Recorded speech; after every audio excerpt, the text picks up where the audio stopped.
organisé par Toulon en commun. Et le thème que nous allons aborder ce soir, c'est celui évidemment de la sécurité, qui est un thème fondamental, la tranquillité, le bien vivre ensemble. Alors, pour nous aider, et comme dans nos conférences débats précédentes, nous avons fait appel à des élus qui sont en poste, qui sont de gauche, et qui vont pouvoir nous faire part de leur expérience dans ce domaine, de façon à ce que nous puissions nous en inspirer.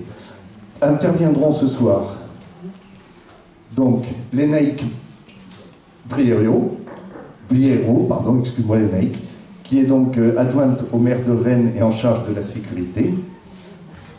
Amandine Demort, qui est la maire d'Échirolles. Sébastien Cotte, qui est adjoint au maire de Montpellier et qui est en charge de la tranquillité publique et de la protection de la population.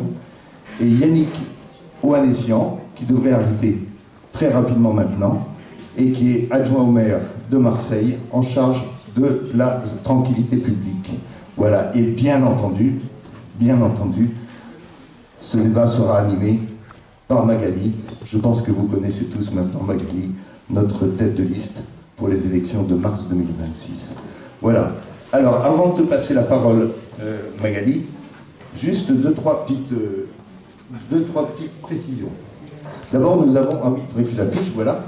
Nous avons parmi nous, donc, une présence de Marc.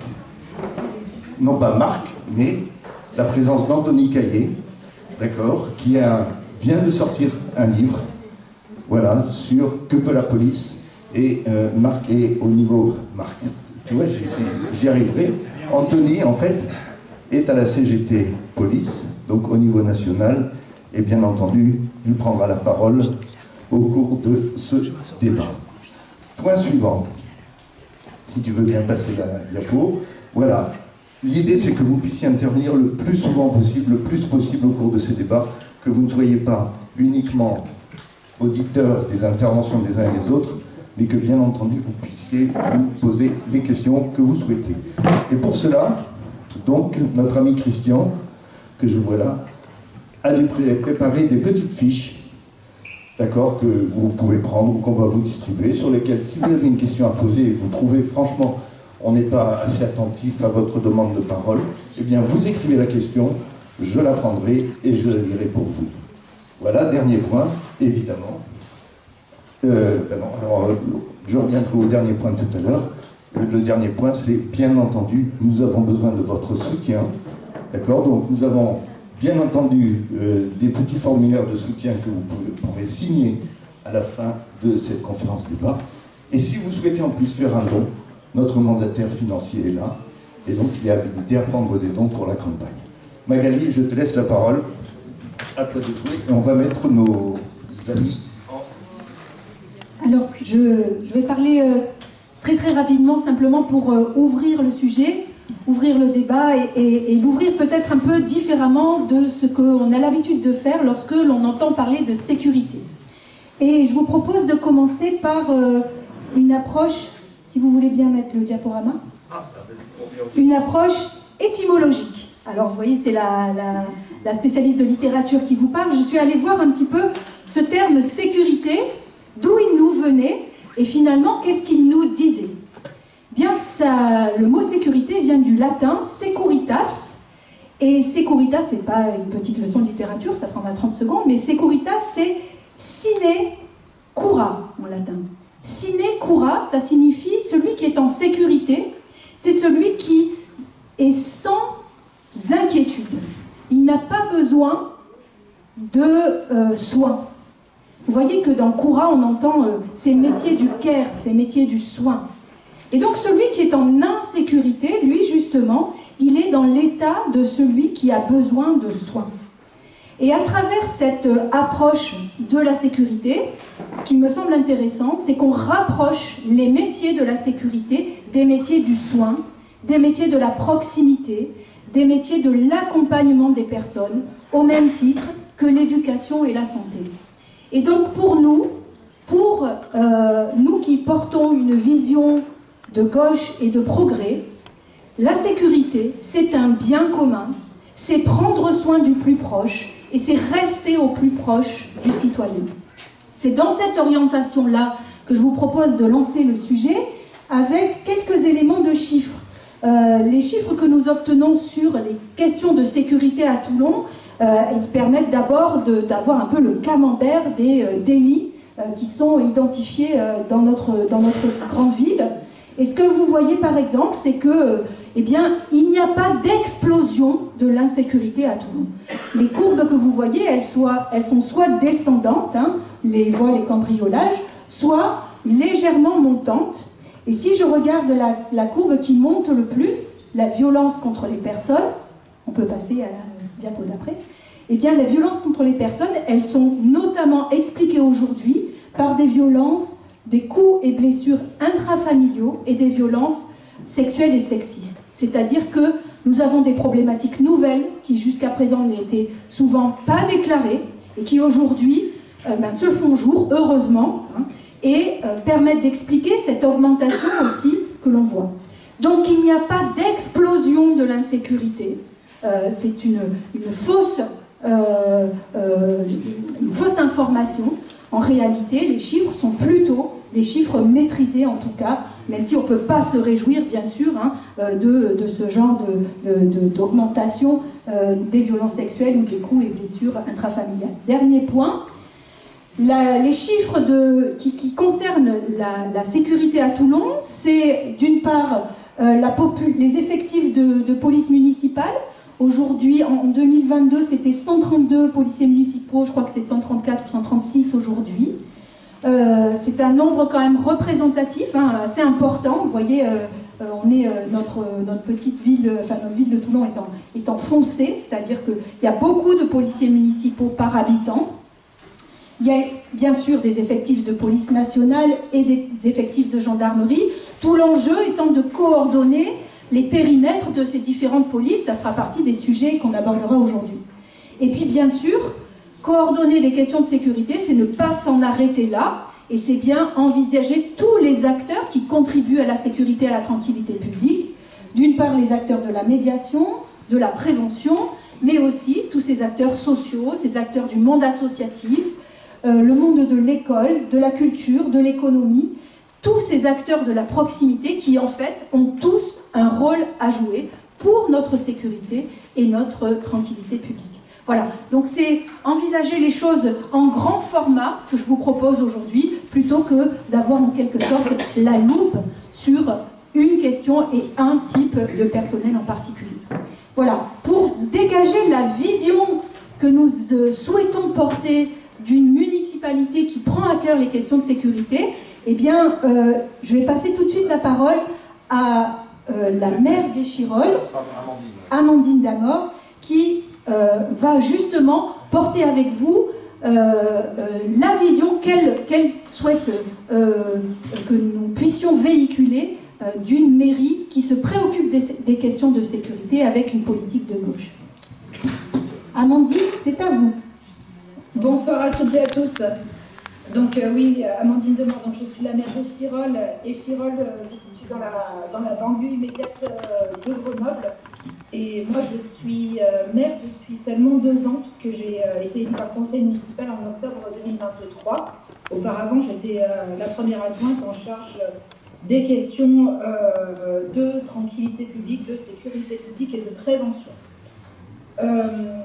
Déjà, je vous remercie beaucoup de cette initiative parce que la question de la sécurité, c'est un sujet aujourd'hui qui est important, qui fait partie des sujets de préoccupation majeure de nos concitoyens et concitoyennes. Et moi, je vais parler d'un des pans de la sécurité publique à travers la problématique du narcotrafic pour illustrer un petit peu mes propos sur la façon dont je conçois la police municipale ici à Échirolles, les relations avec la police nationale et qu'est-ce que j'attends aussi sur le territoire de la part de la police nationale. Puisque nous, sur notre territoire, comme sur de très nombreux territoires d'ailleurs, la question du narcotrafic et des violences liées au narcotrafic ont un peu explosé, notamment depuis la pandémie. On a vu une explosion sur notre territoire de points de deal et puis d'actes de violence. Sur la seule année 2025, sur le territoire communal d'Échirolles, Échirolles c'est 36 000 habitants, on a eu 11 blessés par balle en lien avec le narcotrafic. Et pourquoi, quand on est de gauche, il faut prendre aussi ces sujets-là à bras-le-corps? Parce que c'est nos populations les plus vulnérables qui sont en première ligne et les premières victimes de la violence de ce narcotrafic, qui, je le rappelle, touche 80% des communes aujourd'hui sur le territoire national, ne touche pas uniquement les villes dites de banlieue, mais est en train de se répandre sur l'ensemble du territoire national. Alors, pour répondre à cette problématique, moi j'ai porté ce sujet à bras-le-corps au niveau national. Déjà sur un premier point, c'est la question des effectifs de la police nationale et de l'inégale répartition des commissariats sur le territoire national. On est dans la banlieue grenobloise avec un seul commissariat pour 7 communes, des grosses communes. Donc du coup on se retrouve avec des temps d'intervention qui peuvent parfois être longs et surtout avec un gros problème de sous-effectifs, puisque c'est pas moi qui le dis, c'est les syndicats. Il manquerait une centaine d'effectifs de policiers nationaux sur l'agglomération grenobloise pour dans la moyenne nationale. Et on a aussi un enjeu fort pour moi, c'est de retrouver cette police de proximité. Aujourd'hui, nos policiers nationaux, ils font tout ce qu'ils peuvent avec les effectifs qu'ils ont, mais ils se retrouvent à être plus une police d'intervention, c'est-à-dire qu'ils répondent aux sollicitations, ils arrivent, ils essaient de régler le problème et puis ils s'en vont, ils n'ont pas le temps de mener ces actions de proximité. Et ça nous permettrait aussi de reconstruire ce lien entre la police et la population qui s'est quand même fortement dégradé ces dernières années. Et avec cette question des effectifs non suffisants, je trouve, sur le territoire national de police nationale, eh bien, ça pose la question des polices municipales, des rôles des polices municipales, puisqu'on le voit dans beaucoup de villes et de territoires, il y a une tentation de pousser la police municipale sur des compétences qui pourraient être celles de la police nationale, d'aller plus vers une police aussi d'intervention. Ça avait été d'ailleurs questionné au niveau national, puisque c'était devenu les beaux mots des polices municipales pour regarder un peu quelles étaient leurs champs de compétences, ce qu'on pouvait bouger ou pas bouger. Moi je dis attention, puisque la police municipale, à l'heure actuelle, c'est la dernière police de proximité qu'il nous reste, et qu'on n'a pas que les questions ultra-violentes à régler, on a les questions aussi d'incivilité du quotidien, là où sont nos policiers municipaux, en lien avec les commerçants, avec les associations, avec les habitants et habitantes. Ils règlent les problématiques des véhicules ventoux, tous ces sujets du quotidien qui peuvent être aussi très pesants pour les habitants et habitantes. Moi, je suis sur un territoire aussi qui est couvert par... on a installé des caméras, on a d'ailleurs été la première commune en Isère, sur le département de l'Isère, à installer des caméras sur son territoire. Aujourd'hui, on en a une centaine. Ça nous permet 2 points essentiels: de sécuriser les interventions de notre police municipale, c'est-à-dire qu'il n'y a aucune zone de non-droit sur le territoire communal, et ça contribue aussi au travail d'enquête de la police nationale, puisqu'on a énormément de réquisitions de ces images, et ça permet de résoudre certains faits, certains crimes, puisqu'on a une bonne qualité d'image, puisque nous avons fait le choix d'avoir ce qu'on appelle un CSU, un centre de supervision urbain, c'est-à-dire que c'est nos agents et agentes qui sont derrière les écrans au moment où les caméras fonctionnent. Ça, c'est important, je trouve, et c'est important de ne pas faire aussi d'affichage sur le nombre de caméras, mais bien d'avoir des caméras qui soient utiles sur le territoire. En tout cas, pour nous, ça apporte beaucoup de choses. Je ne sais pas combien de temps il me reste, je ne voudrais pas être trop long, mais j'aimerais quand même reboucler sur ce que vous avez dit en introduction, parce que 2-3 minutes, ça vous va? quand on est gauche, on protège et on doit prendre soin. Et les sujets de sécurité publique, quand on parle de sécurité, on parle bien d'un service public, on parle bien d'agents et agentes du service public, d'un service qui est aujourd'hui qui est essentiel à nos populations. Et je voudrais souhaiter une pleine réussite à la liste Toulon en commun et les remercier vraiment de se saisir de ces sujets qui sont aujourd'hui si importants pour les habitants. Merci beaucoup.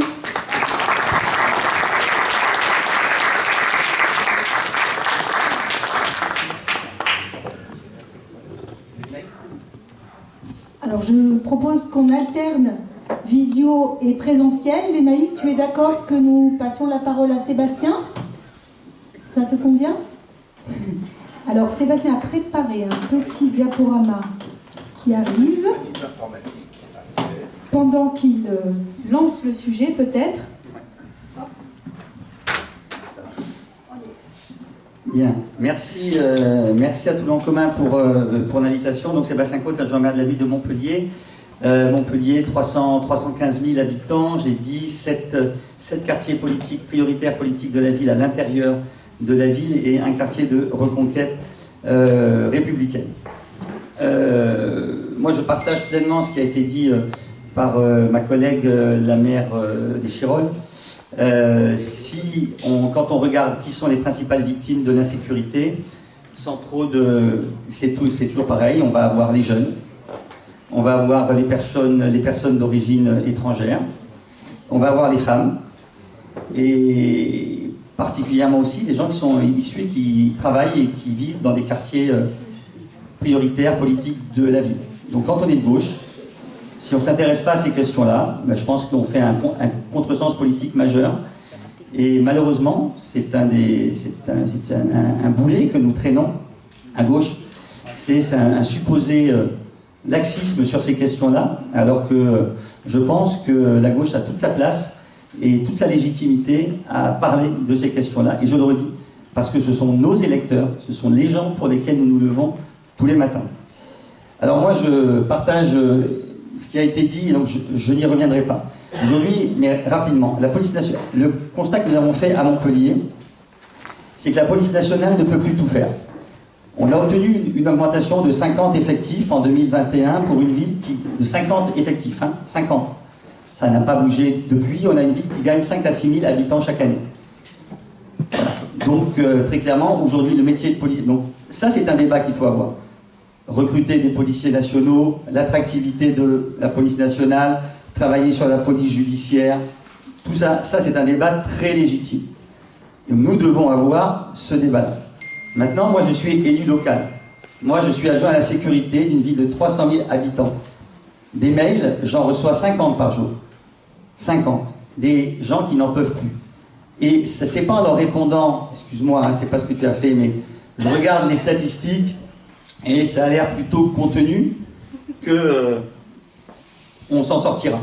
Parce qu'en réalité, aujourd'hui, et ça n'est pas un hasard, si quand on demande aux gens quel est le principal sujet qu'ils veulent voir abordé dans les élections municipales, à 45%, et ça a pris plus 12 ou plus 15 points depuis 2020, c'est la question de la sécurité. Donc nous, on est parti à Montpellier de ce constat-là, et on s'est dit, à ce moment-là, qu'il faut jouer le jeu du continuum de sécurité. Le continuum de sécurité, c'est pas la confusion. Moi, je ne souhaite pas, comme la maire des Chirolles, et je le sais comme mon collègue de Marseille, on n'est pas là pour se substituer à l'État. On est simplement là pour essayer, en coordination, de répondre à des problématiques qu'il ne peut plus traiter. Parce qu'aujourd'hui, on en a parlé, terrorisme, radicalisation, narcotrafic, violences faites aux femmes, les problématiques qui pèsent sur les épaules de la police nationale sont énormes. Elles sont énormes sur une institution qui est en crise. À partir de là, nous, on s'est dit, on va donc jouer le jeu du continuum de sécurité.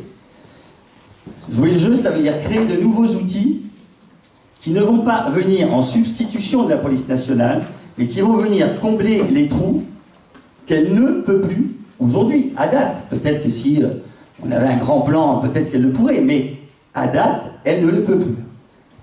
On a donc effectivement créé deux nouveaux outils, je vais vous en présenter un très rapidement. Le premier, que je ne présente pas, c'est une police métropolitaine des transports.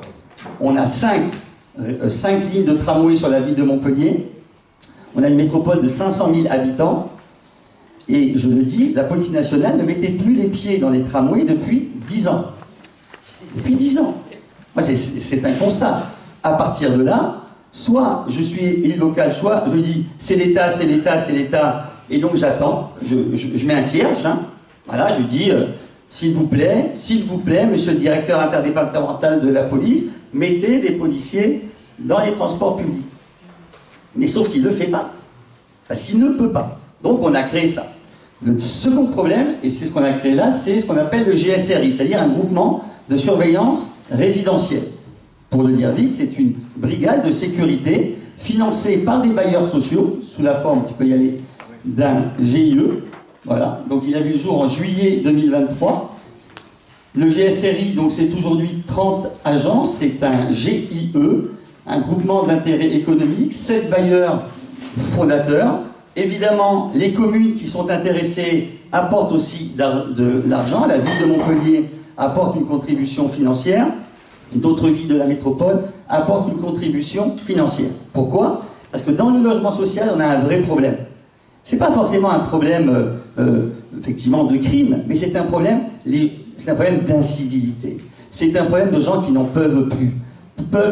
Des halls d'immeubles qui sont squattés, qui n'en peuvent plus des cages d'escalier dégradées, qui n'en peuvent plus d'avoir peur le matin d'aller voir si leur voiture n'a pas été dégradée. Moi je le dis, moi j'ai les moyens, j'ai une assurance tout risque, il n'y a pas de problème, on me brûle ma voiture devant chez moi, elle est remboursée, elle m'est remboursée au prix du neuf. Mais ce n'est pas le cas de beaucoup de nos concitoyens. Et moi, lors des émeutes urbaines, moi j'avais des gens qui venaient me voir en pleurant parce qu'ils dormaient la nuit dans leur voiture pour pas qu'on mette le feu. Parce que c'était leur outil de travail. Alors je fais quoi? Ah ben je dis c'est l'État. Attendons que l'État envoie des effectifs dans le logement social. Il ne le faisait plus. Il lutte effectivement dans nos quartiers contre le narcotrafic, mais il ne s'occupe pas des cages d'escalier. Il ne s'occupe pas de ces jeunes qui tiennent les murs, qui intimident les personnes âgées, qui cassent les boîtes aux lettres. L'État, il ne le fait pas.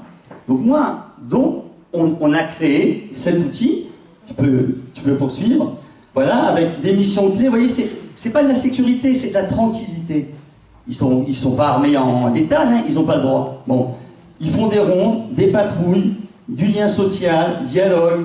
On collabore avec les associations du territoire, les acteurs sociaux, avec les jeunes aussi. On fait de la prévention, on fait de la médiation. Ils coopèrent évidemment avec les forces de l'ordre. Et il faut surtout de la veille technique. De la veille technique. C'est pas normal que mon ascenseur il soit en panne depuis 3 semaines et que le bailleur social il ne fasse rien. C'est pas normal que les jeunes ils viennent péter des boîtes aux lettres et ça fait 3 semaines qu'on ne peut plus recevoir le courrier. Donc ils sont là, ils font remonter et la semaine d'après, on a réparé. Voilà. Dernier slide. Voilà, donc des rondes générales incluant une veille technique, des rondes partenaires à la demande du bailleur, des rondes ciblées. Ça, effectivement, c'est la capacité à réagir. On a un squat, ça arrive, hein, beaucoup. Vous savez, moi, je suis frappé. On a un quartier qui s'appelle le quartier de la Mosson. Et je discute avec les bailleurs sociaux. Je dis, mais enfin, c'est incroyable. Toutes ces voitures qu'il y a dehors, là, qui sont stationnées sur les trottoirs, sur les passages piétons, etc. Ils disent, bah oui, mais nos parkings, ils sont occupés au tiers. Je dis, mais pourquoi ils sont occupés au tiers? En fait, on a créé des résidences avec des parkings immenses qui sont occupés au tiers. Pourquoi? Parce que les gens ont peur d'y aller. Parce que les gens ont peur d'y aller. Parce qu'il y a des gens qui squattent, qui font de la mécanique sauvage, qui dorment, qui dealent. Alors c'est pareil. Je peux dire, bon, on appellera le 17. Mais le 17, moi je vous le dis, hein, ils ont plein d'autres choses à faire. Donc effectivement, ils y vont. Voilà, 16 jours sur 7, 16 agents au quotidien, ça veut donc dire 32 avec les vacations, 4 véhicules. Ils sont formés, on y tient, très bien formés. Voilà. Et s'il faut des erreurs, on les dégage. Voilà. Et bien sûr, on assure. C'est vrai que c'est aussi, et je termine là-dessus, parce que moi je ne poserai jamais, comme l'a fait effectivement, je suis entièrement d'accord avec ma collègue Deschirol, on fait aussi de la prévention, on fait aussi de la médiation. Moi aussi j'ai créé des équipes de médiateurs. Bien sûr que j'ai créé aussi, que j'ai un CLSPD, que je fais de la prévention, que j'éduque les jeunes sur le stup, voilà. On a même créé un truc incroyable qui s'appelle le rappel à l'ordre. Ça c'est permis hein, par la loi de 2007. Moi j'en suis à mon 150e. C'est quoi? C'est des petites incivilités. Jamais vous vous retrouvez devant le procureur de la République parce que vous avez cassé un abribus. Jamais. Alors on fait quoi? On dit, c'est pas grave, le jeune a cassé un abribus. Bon, eh ben non. On le fait venir, et puis on lui dit, ben voilà, t'as cassé un abribus, c'est pas bien. Alors maintenant, il y a deux options. Soit tu rembourses, soit tu fais un petit travail non rémunéré auprès de la collectivité. Voilà. Et ça, j'en ai fait 150. C'est pas révolutionnaire, hein. C'est pas ça qui va nous résoudre tous les problèmes. Mais on est convaincu que si on n'essaye pas, au moindre petit signe faible, d'avoir une réponse, même si elle n'est que symbolique, elle est importante. Voilà. Donc nous, on croit en la coordination des forces, et je pense qu'il faut, et encore une fois, je le redis, on est les gens de gauche. Moi, j'ai pas de leçons à recevoir, ni sur la médiation, ni sur la prévention, ni sur la santé, ni sur l'école. On fait plein de choses, mais on s'occupe aussi de la sécurité, parce que c'est un bien commun, c'est un bien public. Voilà.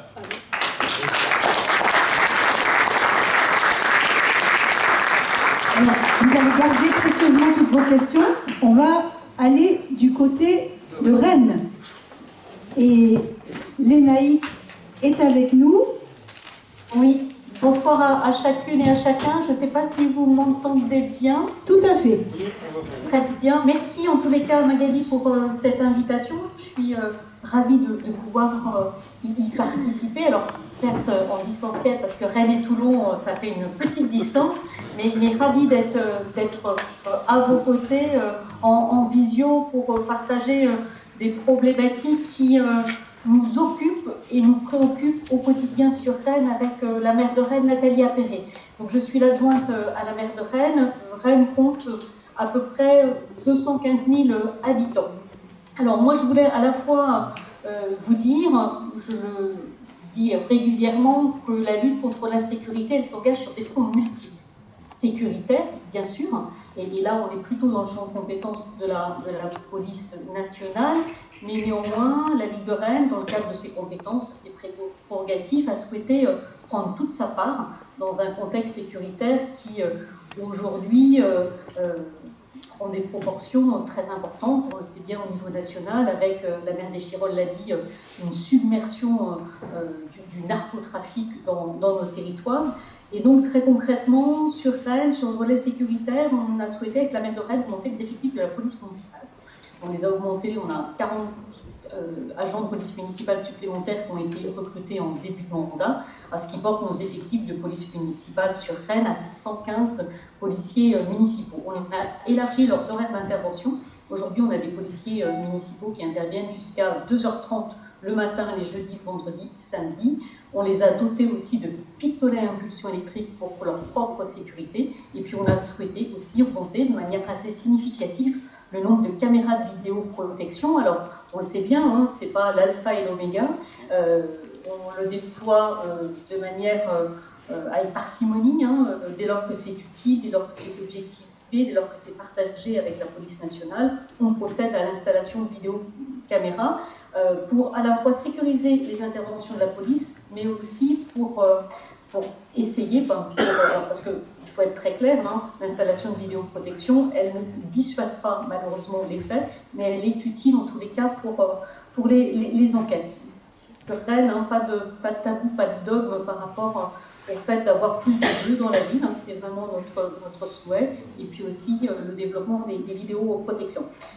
Je vous disais, donc ça s'engage sur des fronts multiples, sécuritaires, mais aussi sur le champ de la prévention et sur le champ de l'éducation, et à ce titre, je vais me permettre de vous présenter, alors assez rapidement dans le temps imparti, 5 dispositifs qu'on a déployés sur Rennes et qui portent plutôt leurs fruits. Alors le collègue de Montpellier tout à l'heure évoquait les rappels à l'ordre qui ont été mis en place sur Montpellier. Depuis 3 ans, on le développe aussi sur Rennes. Alors moi, je suis à mon 101e rappel à l'ordre ce mois-ci, depuis le début de l'année. C'est un dispositif qui est monté en puissance, 20 rappels à l'ordre il y a 3 ans, une cinquantaine l'an dernier et un peu plus de 200 cette année. Et en fait, je reçois chaque mois, accompagné d'un policier municipal et un agent du service de la médiation et de la prévention de la délinquance, des jeunes, alors de manière individuelle, qui sont âgés entre 9 et 14 ans. Alors ils sont accompagnés de leurs parents et ce sont des jeunes qui ont commis des faits de délinquance, des faits de dégradation, des incivilités, ont été présents aussi sur des activités de guet sur des points de deal. Alors, ils nous sont orientés, ces jeunes, par la police nationale, par la police municipale, par des agents des services de la ville de Rennes, par des équipements publics. Et ces faits, ce sont des faits qui n'entraînent pas de suite judiciaire, mais qui sont néanmoins des faits qui ne sont pas anodins et qui méritent un rappel à l'ordre, en tous les cas, une présence en mairie pour rappeler à ces jeunes que tout fait de délinquance est un fait de trop. Alors le dossier, quand on a le signalement du jeune, le dossier il est instruit en interne par le service de la médiation et de la prévention de la délinquance. Il y a un contact qui est pris avec l'établissement scolaire du jeune pour qu'on puisse savoir s'il y a eu du décrochage scolaire, savoir aussi comment se comporte le jeune dans sa classe. Et puis, il y a du gain aussi qui est fait pour savoir si le jeune ou sa famille ont un accompagnement social. Alors, la convocation, elle est portée, je ne sais pas si c'est pareil sur Montpellier, directement par la police municipale au domicile des parents, convocation remise en main propre. Et quand je reçois le jeune sur une séance qui dure entre 20 et 30 minutes, c'est l'occasion de rappeler la responsabilité parentale. C'est l'occasion aussi d'évoquer les peines encourues. Mais on est là aussi parce que les échanges sont à la fois fermes et constructifs. On est là aussi pour venir un peu outiller les parents, leur communiquer les ressources qui existent sur le territoire. Et moi, je souhaite, quand le jeune sort de mon bureau, qu'il soit confiant dans son avenir, pas confiant dans la bêtise qu'il a fait, mais confiant en tous les cas dans son avenir. Et en échange, c'est souvent la première fois que le jeune et la famille viennent en mairie.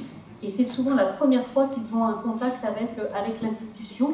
Donc c'est vraiment l'occasion aussi de transmettre toutes les ressources, en tous les cas, du territoire. Et dernièrement, la semaine dernière, j'en ai reçu une petite dizaine. Et sur la petite dizaine que j'ai reçue, il y avait 4 jeunes qui étaient en attente d'un stage pour le mois de novembre et qui étaient sans proposition de stage. Et donc on veille, quand je dis un échange constructif et bienveillant, on veille aussi à prendre le jeune, parce que souvent ces jeunes, ils savent ce qu'ils veulent faire professionnellement, et ben je veille à ce qu'ils puissent être pris pour leur stage de 3e dans les différents services de la ville de Rennes. Et puis on a un suivi du jeune au bout de 3 mois pour voir comment ça s'est passé, si il se sent bien à l'école, s'il n'a pas refait d'autres bêtises. Et en tous les cas, pour le coup, alors ça depuis en 3 ans, donc j'en ai rencontré un peu plus de 170 et les retours sont vraiment positifs. Alors, on ne prétend pas avec ce dispositif résoudre les problèmes d'insécurité, mais ça participe en tous les cas à redonner aussi de la confiance aux jeunes et à sa famille. Deuxième dispositif, je vais aller plus vite, on met en place des formations en direction des professionnels à l'échelle d'un micro-territoire. C'est-à-dire des professionnels qui sont en contact des jeunes, des enseignants, des éducateurs, des animateurs jeunesse, des professionnels de l'accompagnement social, des professionnels qui bien souvent, à l'échelle d'un petit territoire, ne se connaissent pas. Et donc on fait ces formations afin de prévenir justement que ces professionnels puissent prévenir l'entrée des jeunes dans le trafic. Et on a des formations qui durent 2 jours et demi et qui permettent d'abord aux professionnels de mieux se connaître, parfois même de se connaître parce qu'ils ne se connaissaient pas, de renforcer les liens entre eux et puis d'être mieux informés et mieux outillés sur les dispositifs qui existent et puis sur des constats. C'est quoi le trafic de prostitution? C'est quoi les produits qui circulent aujourd'hui à Rennes? Et quand je suis, moi, en tant que professionnel, confrontée à un jeune qui est dans le trafic ou qui est prêt à sombrer, quelle attitude dois-je adopter? Nous menons aussi des actions au long cours dans nos écoles, et notamment autour des cohortes de CM1, pour expliquer aussi le trafic, c'est quoi, pour déconstruire aussi le cliché attractif du deal. Troisième dispositif, la médiation municipale. Alors c'est un dispositif qu'on a mis en place là aussi il y a 3 ans. Ce sont des agents municipaux qui sont dans des services, direction de l'éducation, qui sont dans le service des crèches, qui peuvent être à la voirie, qui peuvent être aussi au service des jardins, et qui, du mois de mai jusqu'au mois de septembre, sont présents 1 à 2 soirées par semaine sur les espaces publics pour faire des actions de la médiation. Alors avant d'être sur les espaces publics, ces agents de la collectivité ont reçu une formation d'1 journée avec des équipes de médiateurs et ils viennent en fait sur les espaces publics pour diffuser des messages de prévention auprès des jeunes notamment, il n'y a pas que des jeunes sur les espaces publics, mais un peu plus en soirée, et ils viennent aussi pour expliquer c'est quoi les arrêtés municipaux pris par la maire, parce que bien souvent on trouve des jeunes avec un verre de bière. Maintenant on a une interdiction, un arrêté municipal qui interdit la consommation d'alcool sur les espaces publics, et pour inviter en fait les personnes à questionner aussi ses propres comportements.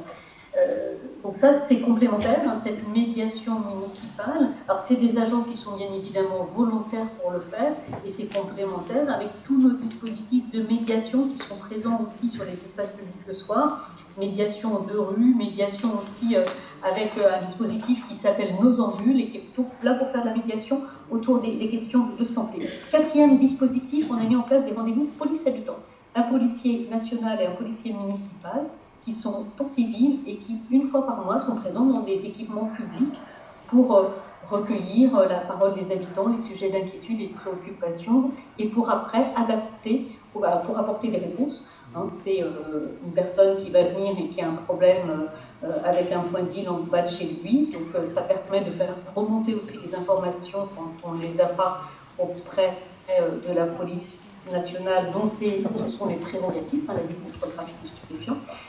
Mais en tous les cas, ce sont des rendez-vous qui sont largement plébiscités, parce qu'en début de mandat, on nous avait dit vous êtes gentil de nous dire d'aller au commissariat de secteur, mais on a peur de représailles si les personnes nous voient rentrer dans le commissariat. Tandis que là, ils rentrent dans la bibliothèque municipale, et puis on les oriente après dans un bureau qui est destiné à accueillir ces rendez-vous police-habitants. Et puis, dernier dispositif, on a mis en place, alors là, on s'est inspiré de Montpellier. On a mis en place un poste mobile en décembre dernier. On a créé un poste mobile de police de proximité. Alors, c'est un véhicule qui est aménagé et qui permet à nos policiers municipaux de faire des permanences 3 fois par semaine sur des places, sur des marchés, de venir de manière informelle à la rencontre des habitants. Alors, de la même manière, pour échanger avec les habitants, pour recueillir aussi des informations. En tous les cas, ces rendez-vous sont à chaque fois plébiscités là aussi, parce que généralement le poste mobile se positionne pendant une durée de 2 à 3 heures sur un espace donc public, et ça permet de rencontrer entre 60 et une bonne centaine de personnes. Donc c'est là aussi ce lien police-habitant qui est important, en tous les cas de préserver, de renforcer, et je terminerai par vous dire qu'à Rennes, comme ailleurs, bien évidemment, on est très attaché à ce continuum de sécurité, chacun bien évidemment dans ses compétences, chacun dans ses prérogatives, chacun dans son rôle, mais le rôle de chacun, il est extrêmement important, de l'acteur, de l'éducateur spécialisé, du médiateur, en passant par les bailleurs sociaux également, et en terminant bien évidemment par les forces de sécurité, mais chacun dans son rôle, et on sait que chacun a un rôle à jouer. Voilà pour les dispositifs que je souhaitais mettre en avant sur le territoire rennais. C'est très inspirant. Merci beaucoup.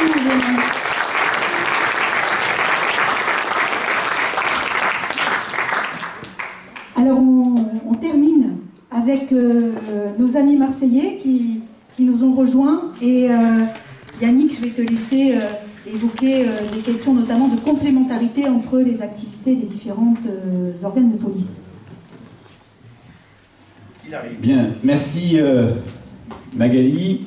Bon, je crois qu'elle n'a pas osé dire le meilleur pour la fin. D'ailleurs, on détient un certain nombre de records à Marseille. Et pour rien vous cacher, je pensais qu'on détenait également celui de la ville la plus embouteillée de France. Mais visiblement, Toulon, quand même, c'est pas mal.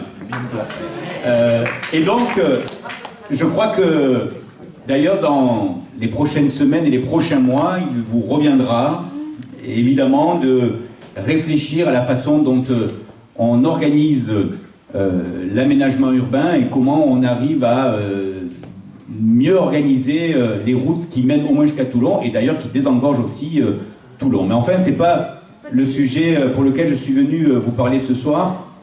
Je suis Yannick Ouanessian, je suis l'adjoint au maire de Marseille, de Benoît Payan. J'ai la lourde responsabilité et l'honneur d'avoir la délégation de la tranquillité, de la sécurité, également, et ça peut vous parler, du bataillon de marins-pompiers de Marseille.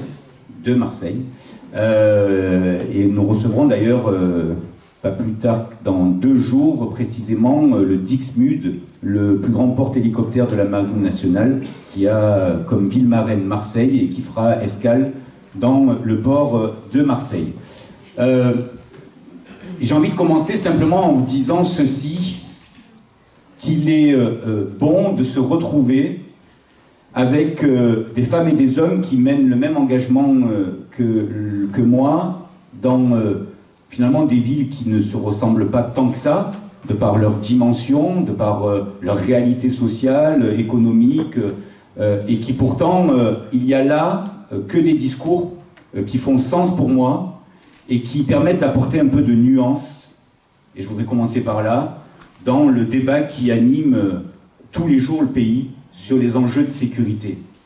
Et bon sang que ça fait du bien de vous entendre, et donc merci à chacune et chacun d'entre vous, vraiment. Alors je suis arrivé un peu en retard, mais je pense qu'il faut toujours commencer par là pour ensuite regarder avec réalité, avec objectivité, la façon dont on va mener des politiques publiques, la façon dont on ne va pas courir en permanence dans la surenchère sécuritaire pour essayer évidemment de ne pas se laisser déborder par notre droite, parfois et de plus en plus par notre extrême droite, et donc comment on arrive à construire à la fois une vision et un cap sur des sujets qu'il faut évidemment traiter, éminemment traiter, ne pas laisser comme des sujets tabous en les balayant d'un revers de main, mais qui pour autant très difficile de tenir une ligne de crête dans laquelle, eh bien, évidemment qu'on a besoin de nos 2 jambes pour avancer sur les questions de sécurité, à la fois la jambe de la prévention et à la fois, lorsque cela est nécessaire, la jambe de la répression.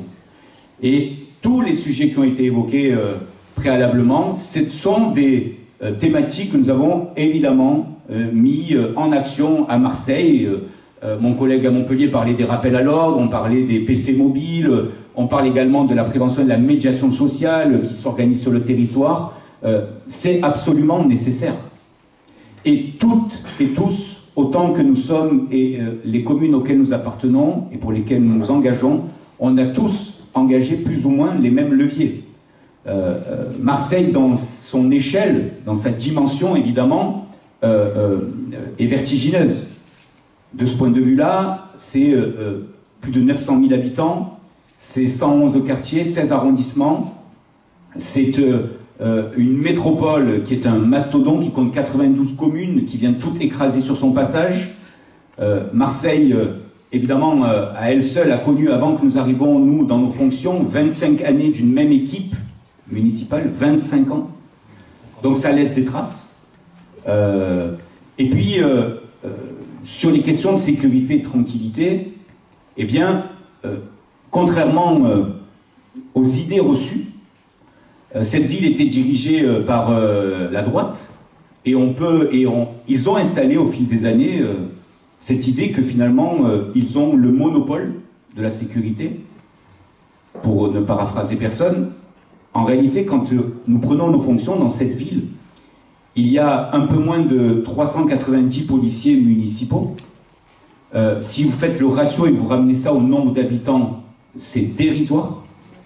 Il n'y a aucun engagement de la part de l'équipe sortante d'aller chercher une présence policière nationale pour renforcer la présence, la visibilité, pour rassurer, protéger nos concitoyens à Marseille.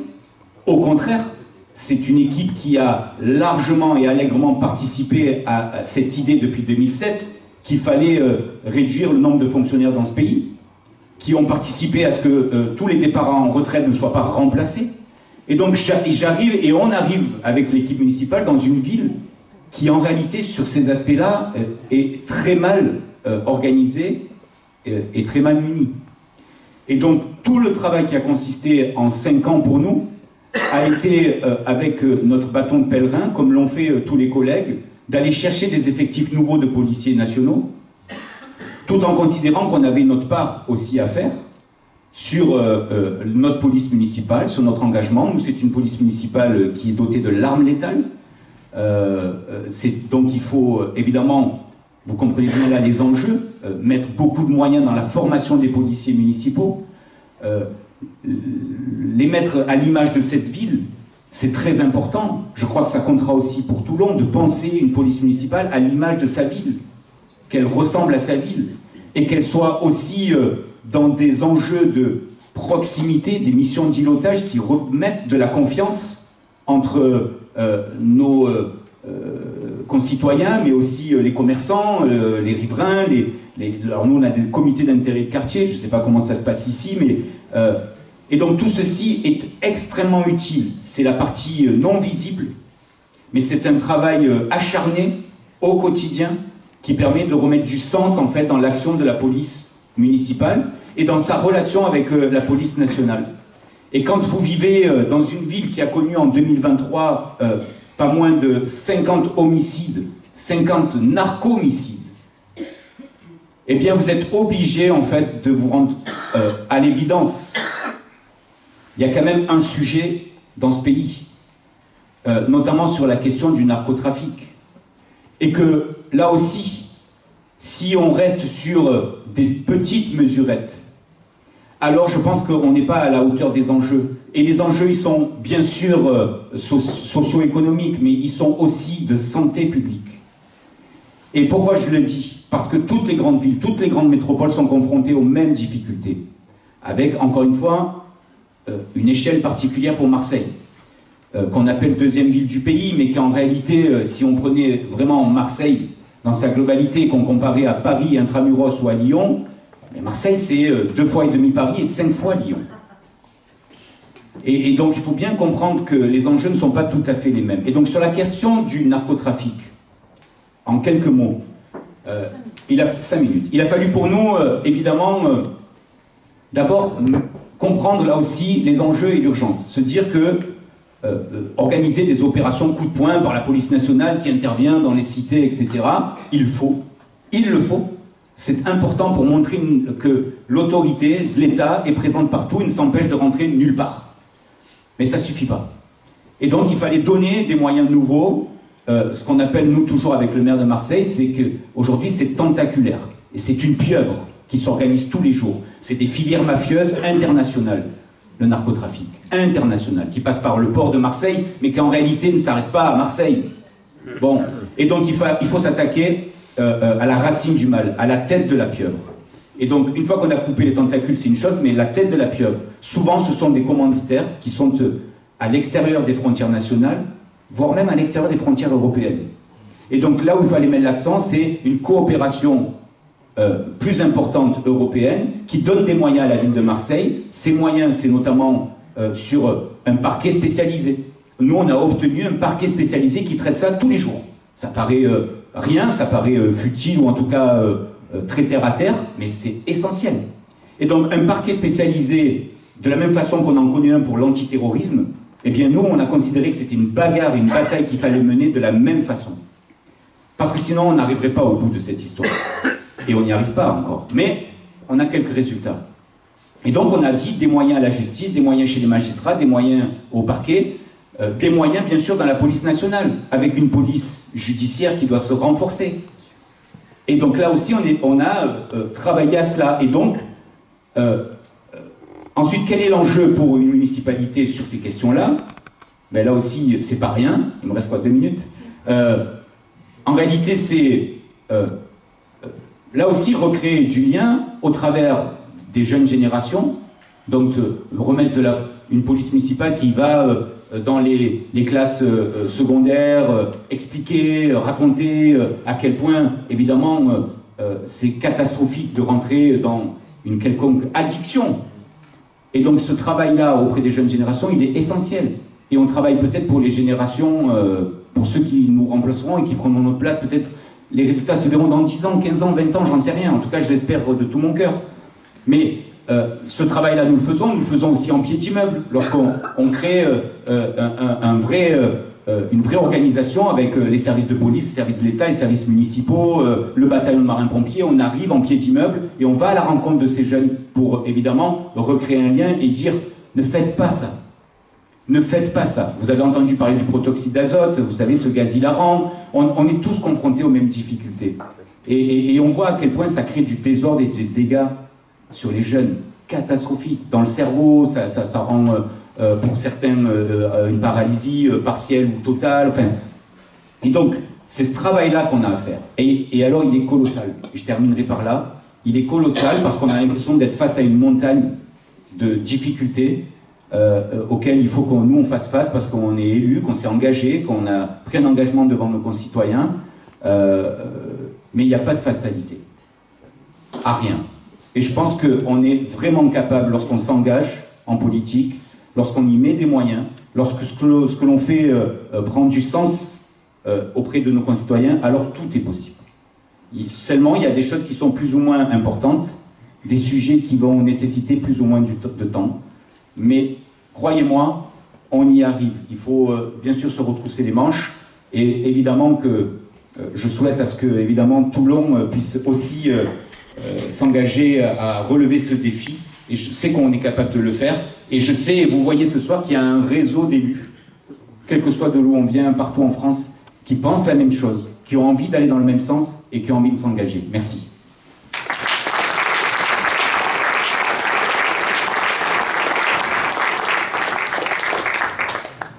Merci à nos intervenants. Et comme vous aviez des petits papiers à remplir, on avait des questions à poser. Ben écoutez, c'est le moment. Est-ce que vous avez des questions à poser à nos intervenants? C'est toujours difficile de poser la première question. Hein.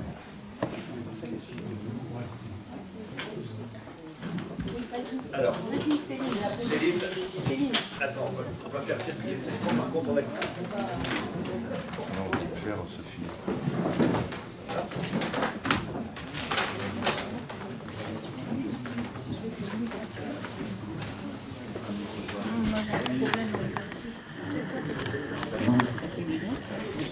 Merci à vous, c'est passionnant, rassurant de voir de l'humanité dans des sujets qui sont aussi pointus et source de souffrance au quotidien pour les plus fragiles d'entre nous. Et moi j'ai quand même un doute, il y a quand même un truc qui me dérange énormément avec les caméras. Je vais revenir sur cette question, je suppose que je ne suis pas la seule. J'ai une sensibilité assez proche de la LDH, mais même sans des caméras, c'est une atteinte à nos libertés individuelles. À quel prix on va payer le plus de sécurité? Est-ce qu'elles sont d'une utilité réelle? Et j'ai entendu l'un des intervenants dire que ça n'en avait aucune en matière de dissuasion et que c'est utile pour sécuriser les interventions de la police, donc là je comprends un peu mieux, et pour mener les enquêtes. Mais la balance liberté individuelle, caméra, enfin tu vois, ça me dérange beaucoup. C'est la seule chose qui m'a dérangé. Tout le reste me semble passionnant. Je vous remercie.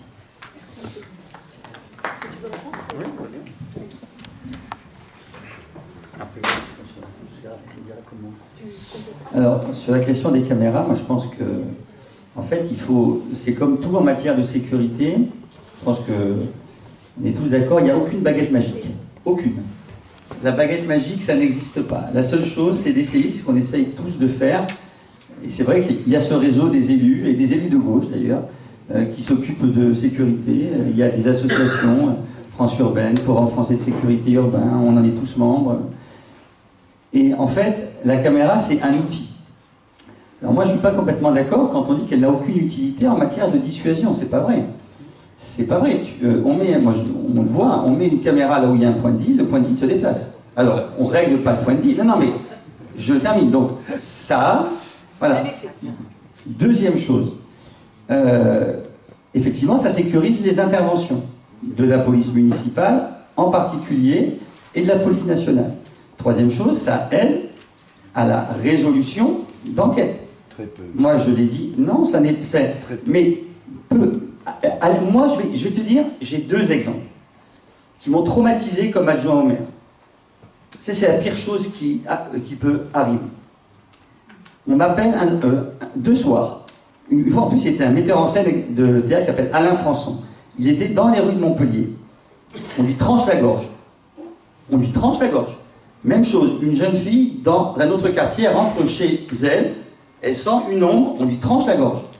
On n'a aucune, on ne sait pas pourquoi, ni agression sexuelle, ni parole, rien, on n'a rien. On sait qu'on a 2 fous, parce que c'était 2 affaires, 2 fous dans la ville, armés d'armes blanches et qui agressent au hasard des gens.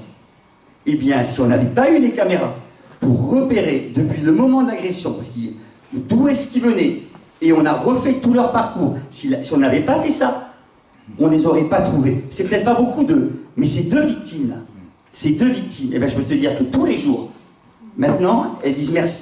Et moi, comme adjoint, eh bien, je peux te dire que j'ai passé de très mauvaises soirées, et que là, j'en suis très content. Je termine.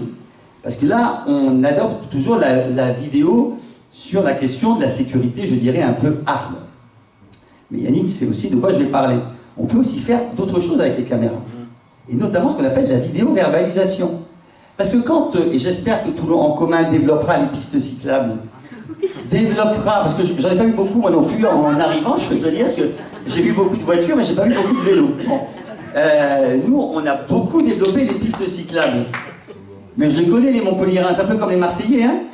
Quand ils peuvent se garer, et peut-être comme les Colonnais, quand ils peuvent se garer, que c'est gratuit, bon, eh ben, on se met sur la piste cyclable, ou on se met en partie sur le trottoir, où le PMR, il ne peut pas passer. Mais moi, j'ai pas les policiers municipaux pour être en permanence à pied dans toute la ville. Donc j'ai besoin de la vidéo-verbalisation. Et nous, on a généralisé sur toute la ville. Et ça nous permet d'arriver à sécuriser et à garder des trottoirs disponibles, des pistes cyclables, des places où on n'est pas obligé de mettre des pots clés pour empêcher les gens de... Nous, on a une magnifique place à Montpellier, c'est la place du Pérou. Hein, c'est magnifique, il y a un arc de triomphe, il y a Louis XIV et tout, c'est beau. Bon, on a refait ça, ça a coûté très cher. Le maire a dit, je veux pas de pots clés. C'est moche. Il a raison. Mais si je mets pas de pots clés, j'ai que des bagnoles. Et je lui dis, mais je suis désolé, Michael, mais moi, je sais pas faire. Je vais pas mettre un équipage de PM toute la journée. Ils ont autre chose à faire. Et bien, il me dit, on met en place la vidéo-verbalisation. Alors, les 2 premiers mois, les gens, ils n'ont pas compris. Mais au bout d'un moment, ça finit par marcher. Voilà. Non, mais c'est un exemple, et il y a des tas d'autres choses sur la vidéo. Et je termine en disant, tu parlais des sécurités. Nous, on tient beaucoup. Alors, c'est la grande différence aussi entre les caméras à Paris, qui sont entre les mains de l'État, et de la PP, de la préfecture de police, je ne sais pas comment ça se passe à Marseille, mais je ne crois pas. À Montpellier, elles sont dans les mains de la collectivité. C'est-à-dire que c'est très clairement la collectivité. Et nous, on a toujours refusé que l'État, et Dieu sait que le préfet est insistant, on a toujours refusé à ce que l'État mette son nez. C'est nous qui choisissons, c'est nous qui payons, c'est nous qui organisons. Mais il ne faut pas voir la caméra uniquement sous l'angle de la sécurité un peu hard. Pour gérer une ville, et sur des tas de choses, on a quand même besoin de voir ce qui se passe. Voilà. Alors, question suivante. Bonsoir, merci pour vos exposés, de solutions aussi qui sont certainement différentes et pas toujours pratiquées à tout le monde. Donc c'est instructif.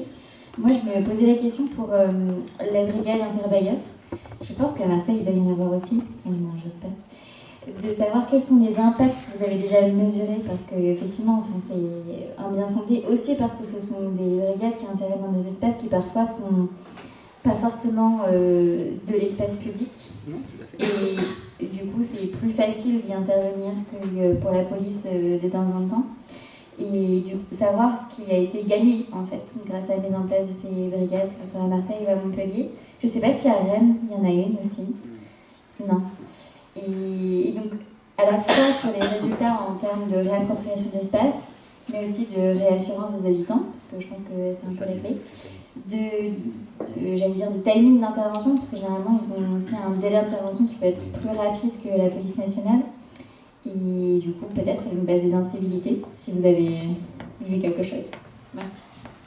Alors effectivement, ils ne peuvent intervenir, c'est de la sécurité résidentielle, donc ils ne peuvent intervenir que sur le bâti des bailleurs, hein, une sécurité privée, ils ne peuvent pas intervenir sur l'espace public.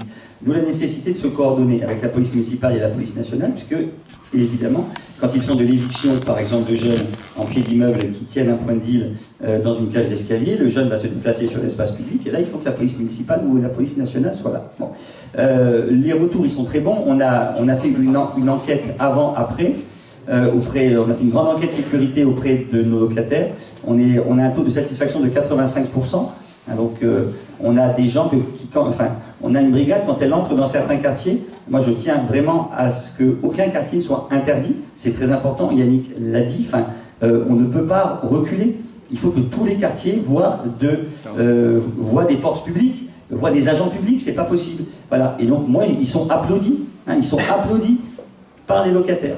Et donc effectivement, on a un recul des trafics très net. J'ai en tête au moins 2 cités où le trafic a été très, très réduit. Alors, pas par leur action seule, par leur action et la coordination avec les autres. Donc ça, c'est évidemment très important. Ils saisissent aujourd'hui, par exemple, la brigade de tranquillité résidentielle saisit plus de produits stupins que la police nationale sur Montpellier.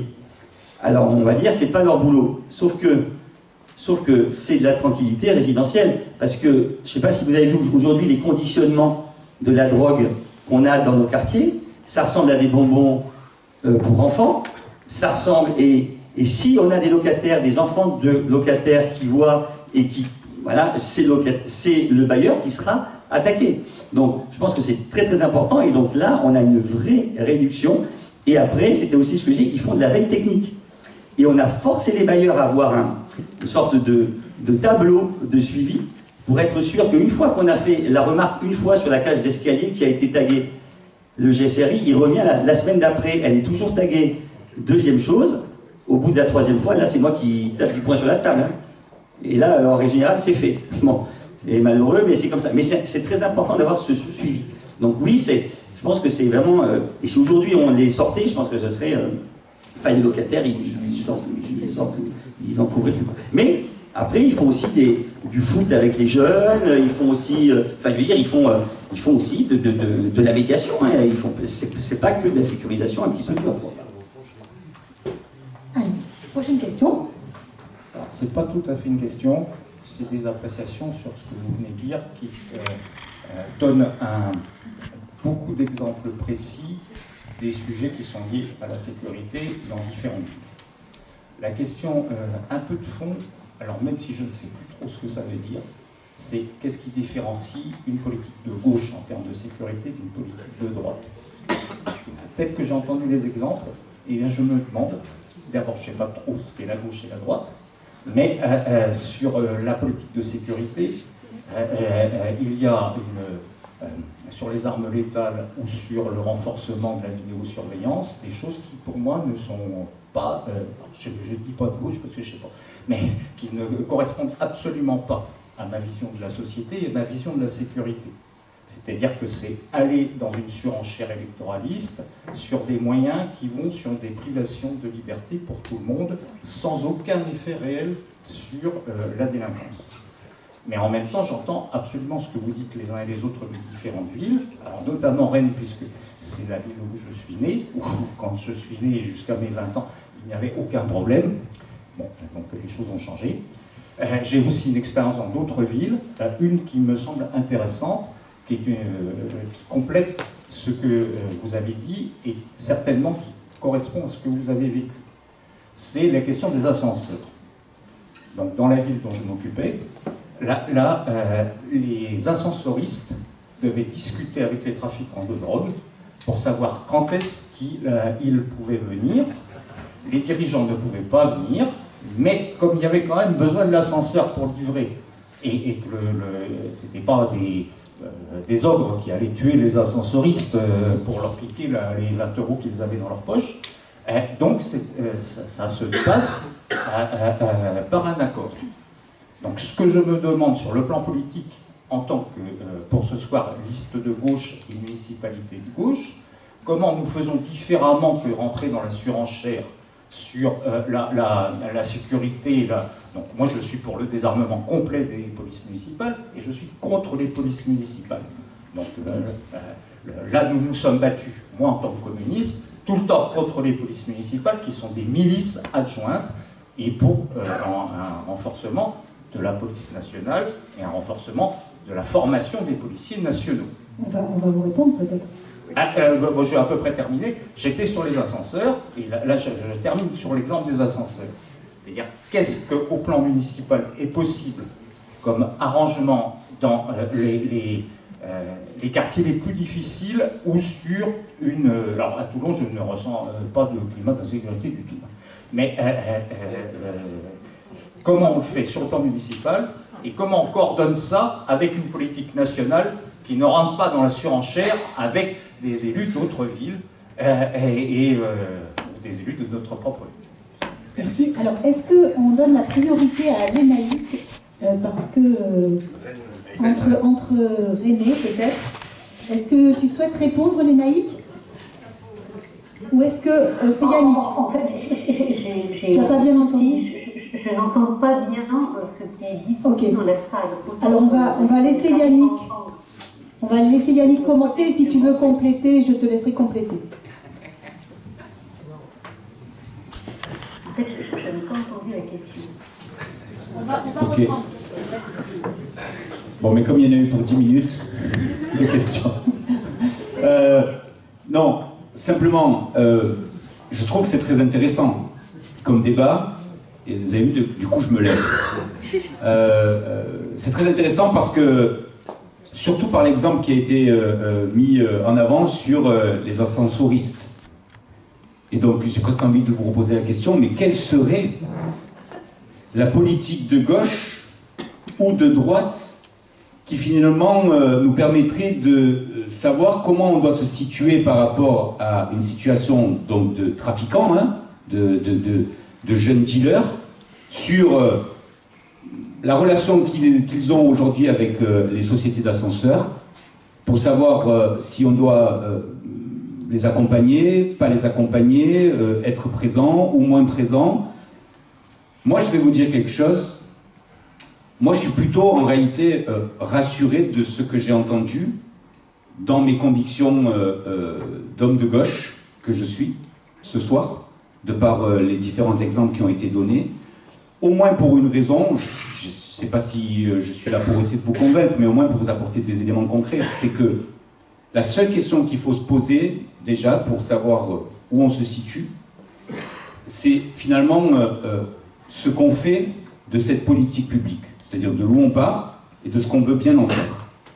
Tout est ouvert, tout est possible.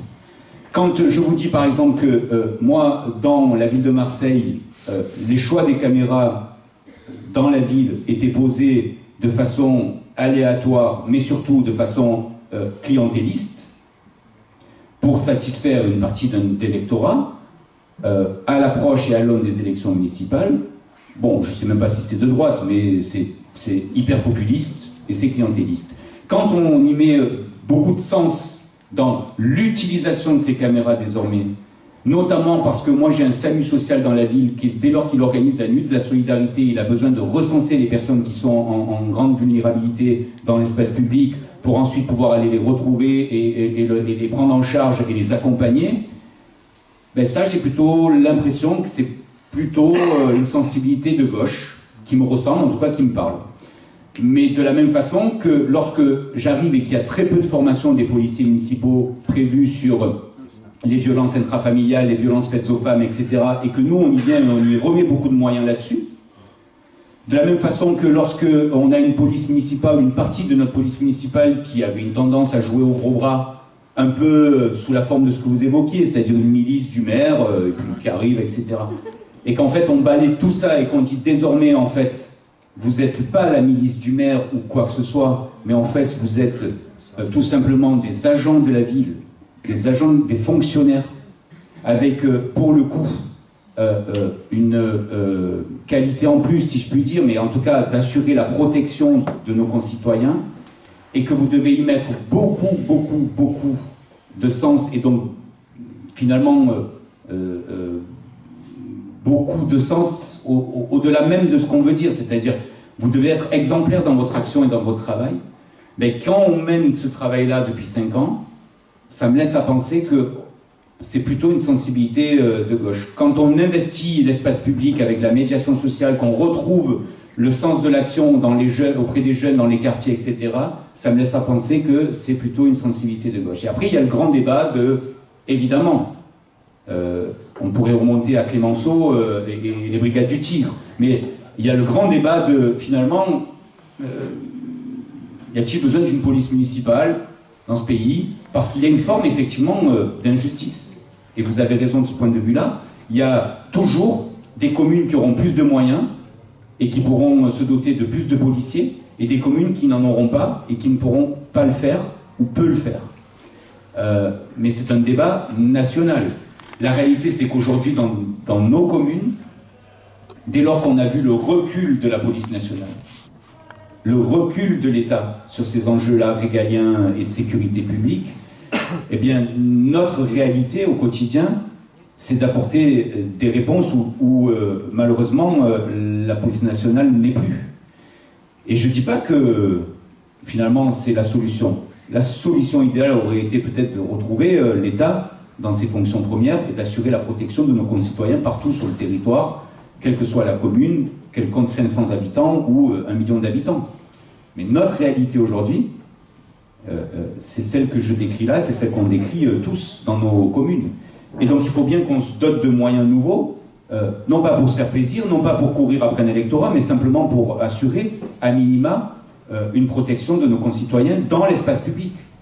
Et là, je crois qu'on pourrait tous vous parler des heures de la façon dont on doit organiser notre espace public, parce que c'est à peu près le seul espace qu'on a en commun. Et quand on rentre chez soi, on rentre dans notre sphère privée. Mais ce qu'on a en commun, c'est vraiment l'espace public. Et comment on fait pour que cet espace public, dans le cadre de vie qui nous anime les uns avec les autres, eh bien, il soit à peu près acceptable, convenable et pacifié, exactement.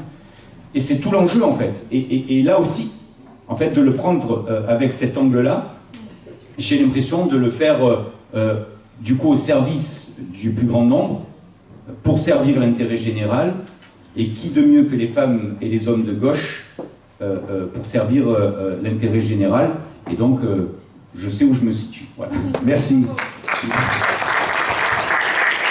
Pour continuer sur ce propos, je vous propose de passer la parole à Anthony. Je voudrais juste citer une phrase qu'il y a dans son livre, qui est « Ce qu'il faut, ce n'est pas plus d'ordre, c'est plus de république ». Et sur ce débat qui n'est pas d'ailleurs un débat, mais sur ce partage des tâches entre police nationale et police municipale, je pense que tu auras aussi des choses à nous dire. Ouais, merci de m'avoir invité et de me laisser prendre la parole dans votre débat sur la sécurité. Je pense que la gauche, elle en a manqué pendant de trop nombreuses années. On a laissé la question de la police à la droite, enfin, en tout cas la question de la sécurité à la droite et à l'extrême droite. Hein. Je vous rappelle un slogan du Rassemblement National, je ne sais plus à quelle présidentielle, hein, mais la première des libertés, c'est la sécurité. Je suis content aussi, j'ai vu que votre candidate, en tout cas la candidate de Toulon en commun, a à cœur les mots, et effectivement la sécurité, c'est ce que je disais tout à l'heure, au-delà du simple mot de la sécurité, les chercheurs, les historiens, pendant de nombreuses années, jusqu'à la fin des années 70, quand ils parlaient de sécurité, en fait, ils employaient le mot sécurité sociale.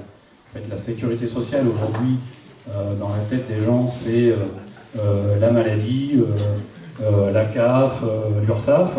Et en fait, pendant de nombreuses années, la sécurité sociale en France, c'est le bien commun, c'est la sécurité pour tous. Hein, que ce soit la maladie, que ce soit l'enseignement, l'éducation, et aussi la sécurité, très concrètement, dans les quartiers de vie.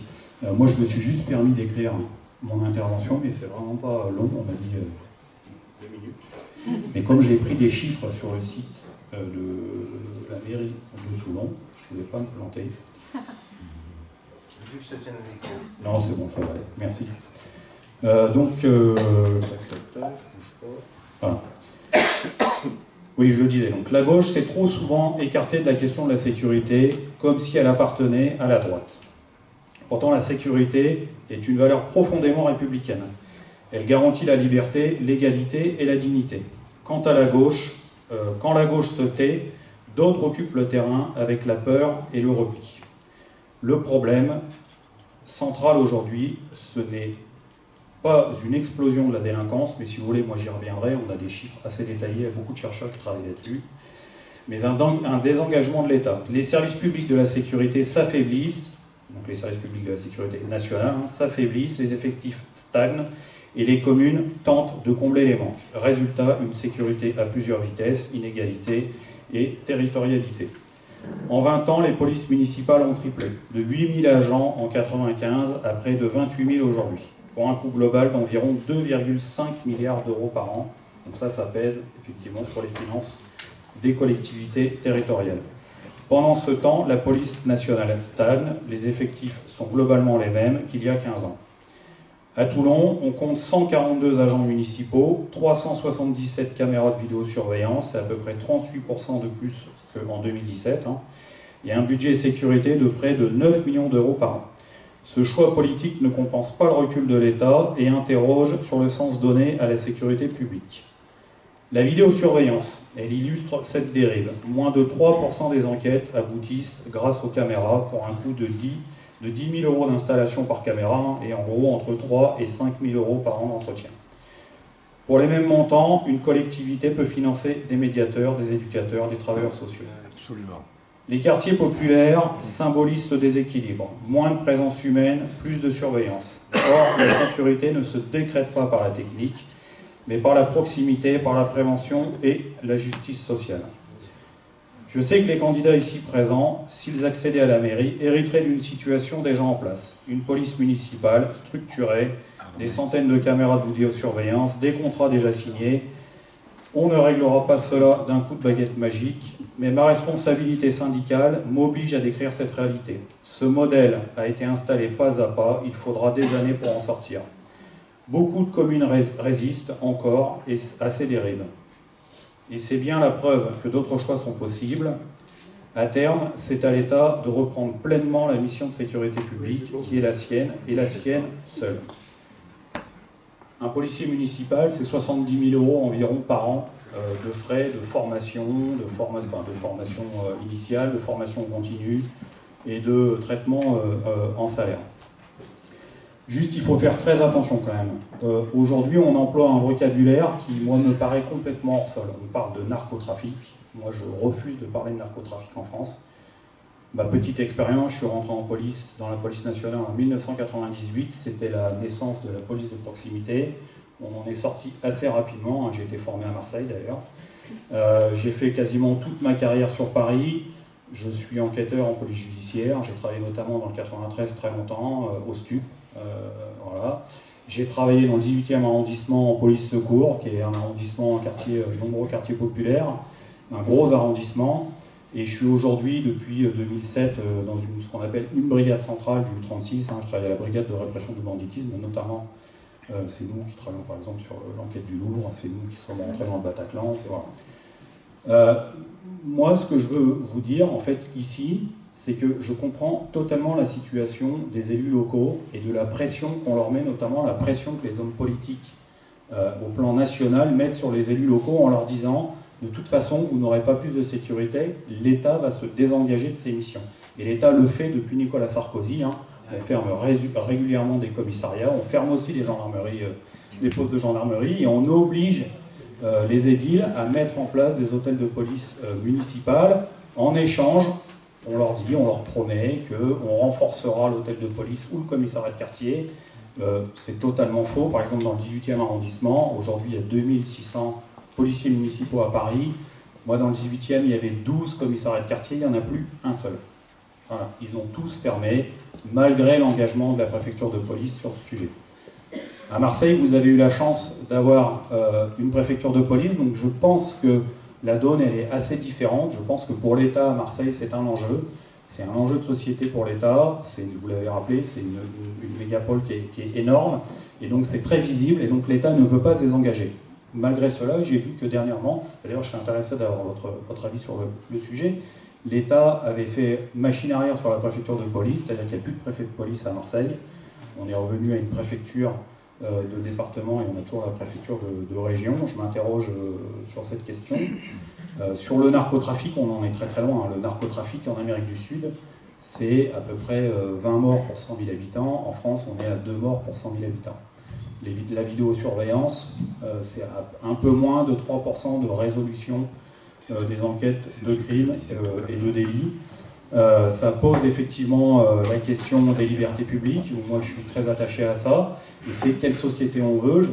Moi je m'interroge sur le financement de ces caméras, est-ce qu'on ne pourrait pas mettre le pognon ailleurs? Et d'ailleurs, ce qui serait intéressant, c'est que les mairies qui utilisent ces systèmes mettent en place des études d'impact et qu'on ait le retour sur ces études d'impact. Moi, je serais très curieux d'avoir ça. Peut-être un autre point sur les polices municipales. Moi, je suis pas favorable. Maintenant, elles sont là. Elles créent effectivement, c'est ce que vous avez rappelé, il y a un vrai déséquilibre national sur la primauté de la police. Mais par contre, ce qui serait quand même intéressant, c'est d'avoir, parce que même s'il y a eu le bourreau de la police municipale, je rappelle qu'ici, il n'y a pas aucune doctrine nationale sur l'emploi de la police municipale. Et ça, c'est quand même très inquiétant. C'est-à-dire que chaque maire, chaque municipalité fait à peu près ce qu'elle veut de sa police. Quand c'est une municipalité de gauche, l'élu de Marseille l'a dit, c'est très bien. Quand c'est une municipalité qui est prise par la droite ou l'extrême droite, voilà. Merci. Merci à toi. On va laisser Yannick réagir.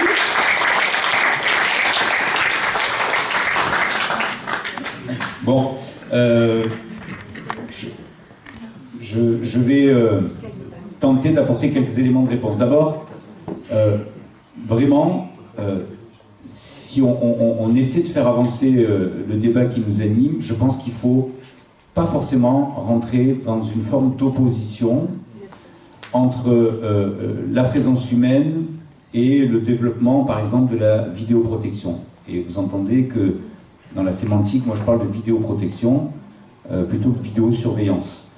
D'abord parce que je crois sincèrement, au regard de ma petite expérience, et je le dis avec beaucoup d'humilité, que les choses sont tout à fait compatibles dès lors, encore une fois, qu'on sait où on va et là où on veut mettre les moyens. Nous, quand on a pris nos fonctions, on n'était pas du tout des adeptes effrénés de la question de la vidéoprotection, mais plutôt en fait de la présence humaine dans les rues et les quartiers de Marseille. Et donc nous, l'engagement qu'on avait pris devant les Marseillaises et les Marseillais, c'était de multiplier par 2 le nombre de policiers municipaux. Et là encore une fois, non pas pour se faire plaisir, mais parce qu'au regard de l'immensité de la ville, je vous ai dit moins de 400, on est à 700, on va arriver à 800 policiers municipaux. C'est des chiffres astronomiques, mais la réalité c'est que c'est absolument nécessaire pour là aussi remettre et pacifier l'espace public dans tous les quartiers de Marseille, parce que sinon on a une tendance, tous, je crois, à plutôt se concentrer sur les centres-villes ou les hyper-centres-villes, parce que c'est la vitrine de votre commune, de votre municipalité, mais il y a des quartiers périphériques qui ont aussi besoin de voir de la police, de se sentir protégés, et donc ce travail-là, on l'a fait. Mais pour autant, on s'est engagé aussi à un moment donné avec l'État en disant à l'État, en fait, vous êtes bien gentil, mais vous mettez la pression sur la vidéo, sur etc. Mais qui paye? Et c'est quoi, finalement, la réalité de cet outil? C'est ce qu'on se dit. Nous, on a posé un audit, puisque vous parliez de est-ce qu'on a un peu des résultats et des retours d'expérience. Nous, on a posé un audit. Ça nous a valu, évidemment, ça fait couler beaucoup d'encre. À l'époque, c'était le ministre de l'Intérieur Darmanin qui faisait des passes d'armes avec le maire de Marseille, etc. On a posé l'audit et on s'est rendu compte effectivement que sur Marseille, c'était quand on est arrivé 1500 caméras. Vous voyez les échelles de grandeur quand même. 1500 caméras. Bon. On s'est rendu compte qu'il y avait une partie de ces caméras qui, pour 30% d'entre elles, n'avaient jamais été utilisées, loguées par les fonctionnaires au centre de supervision urbain, et donc elles avaient été installées. C'est génial. Bon, mais elles n'avaient jamais été utilisées. Alors, il y a toujours dans ces moments-là ceux qui vous disent « Oui, mais si un jour... » Oui, ok, mais en attendant, sur les 3 dernières années, vous regardez, jamais utilisé. Ah, bon, donc c'est un problème quand même. Mais pour autant, on a des caméras qui ont servi dans le cadre des enquêtes. Alors moi, je ne vais pas venir ici débattre avec vous des chiffres, c'est 3%, 10%, 1%. Ce que je peux vous dire, c'est que dès lors que les magistrats utilisent les caméras, dès lors ça devient un faisceau de preuves, et que ce faisceau de preuves, il est hyper important pour eux pour aller jusqu'au bout des enquêtes. Parce que c'est irréfutable. Et que, pour contredire un peu ce qui a été dit, moi j'entends ce discours qui consiste à dire, finalement, tout cet argent, est-ce qu'on ne pourrait pas le mettre pour plus de médiateurs, plus de... etc. Bon, c'est pas aussi simple. C'est-à-dire qu'un médiateur, et heureusement pour lui, il va venir travailler 8 heures par jour, et c'est déjà bien dans le métier qu'il fait. En plus, il est en première ligne, il est sur le terrain, comme un policier municipal, etc. la réalité, c'est que là, pour des moyens dits technologiques comme de la vidéoprotection, ça sert à multiples usages, ça a une vision et une portée beaucoup plus large que l'humain sur le terrain, et puis surtout, à condition d'avoir des agents derrière les écrans, là aussi c'est un vrai enjeu, eh bien ça permet du coup de travailler sur des amplitudes beaucoup plus larges que ce que pourrait faire l'homme, avec un grand H. Et donc, c'est pour ça que je vous dis que rien n'est tranché de ce point de vue-là, de mon point de vue. C'est-à-dire qu'il y a besoin des deux, il y a besoin d'avancer sur les deux, ne jamais considérer que, et ça a été rappelé, que la vidéoprotection c'est l'alpha et l'oméga des politiques publiques dans les communes, et celui qui dira ça, je peux vous assurer que c'est pas vrai, que ça ne règle pas tout, loin de là, mais que pour ce que ça peut régler, et comment ça peut accompagner les forces de police, parce qu'elles se sentent un peu plus en sécurité dans une ville comme Marseille, je vous assure que la nuit, de savoir qu'ils sont accompagnés par des équipes derrière les écrans qui peuvent évidemment dire aux équipes au sol, il y a telle situation dans telle rue, attention, il y a une rixe qui démarre, etc. Et bien, pour eux, ça compte. Ça compte aussi, je l'ai dit, pour les services d'enquêteurs aussi, pour quand ils réquisitionnent les images. Et puis, je vais vous dire, nous, on a fait, je terminerai là-dessus, mais nous, on a fait quelque chose qui n'existait par ailleurs dans aucune ville de France, avec l'État.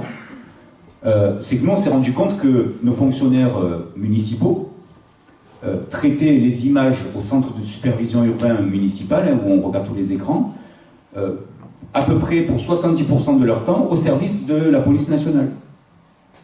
Puisque la police nationale dit, nous, quand on a un dépôt de plainte, on veut réquisitionner des images pour visionner si on retrouve des individus, etc.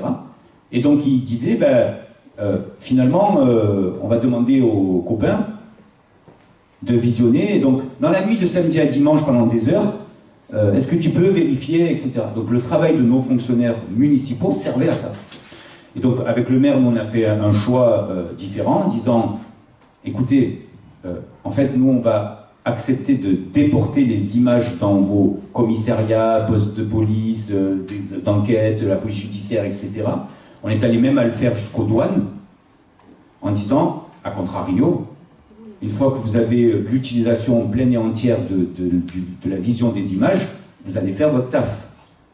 Et là, ce qui est intéressant pour nous à Marseille, c'est que du coup, nos fonctionnaires, on les a remis sur un traitement en direct de l'espace public. Parce que sinon, c'était que de la posteriori. C'est-à-dire, il s'est passé quelque chose, et on vous demande 24 ou 48 heures après de visionner les images. Là, nous, maintenant, on a quadrillé la ville par secteurs municipaux, donc il y a 8 secteurs, et donc chaque agent au centre de supervision urbain a la gestion du secteur pour une vision en direct, et notamment pour traiter la vidéoverbalisation, par exemple, sur ceux qui se garent à cheval sur les trottoirs, sur les pistes cyclables, etc. Pour traiter également les tags, parce qu'en fait, nous...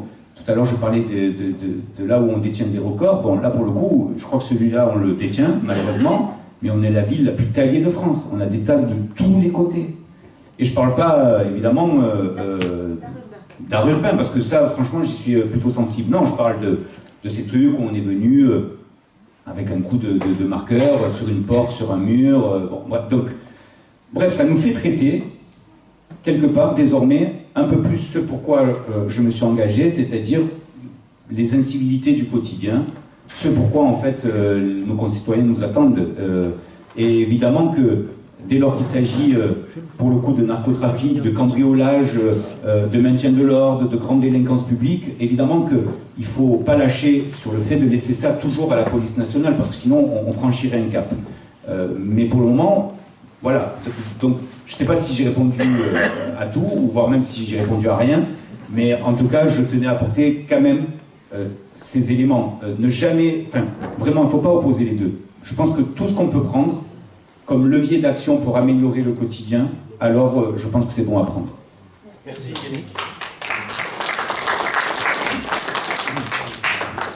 Oui, bonjour. Je suis architecte à la retraite et j'ai travaillé à Marseille sur des cités emblématiques, Parc Bellevue, les Flamands, les Iris. J'étais confronté à tous ces problèmes de deal, de violence, d'agression, etc. Et j'adhère tout à fait avec vos propos. La tâche est immense, mais il faut s'en occuper.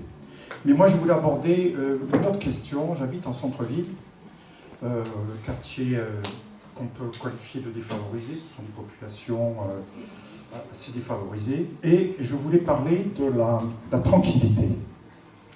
On n'en a pas encore parlé. Au-delà de l'insécurité, que je ne ressens pas en centre-ville, personnellement, mais la tranquillité et le problème du bruit. On cherche à développer le centre-ville, on amène des activités, des bars, des cafés qui font des nuisances jusqu'à des heures importantes, 1h du matin. On a un service de nettoyage des rues pour maintenir la ville en bon état qui est très bruyant à 5h du matin. Moi, ça passe devant chez moi, ça dure une demi-heure, un bruit infernal. On a l'organisation du marché qui devrait commencer à 5h mais qui commence beaucoup plus tôt avec des engins qui font beaucoup de bruit. Donc je voulais savoir si vous êtes confronté à ce genre de problème et comment vous les abordez.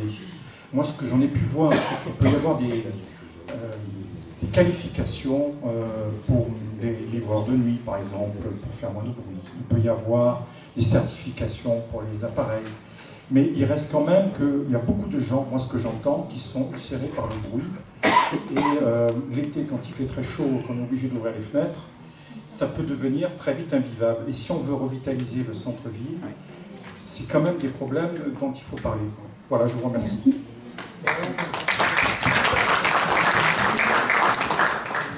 Alors, moi je partage à 100% ce qui vient d'être dit, et on le vit dans toutes les villes, dans tous les centres-villes.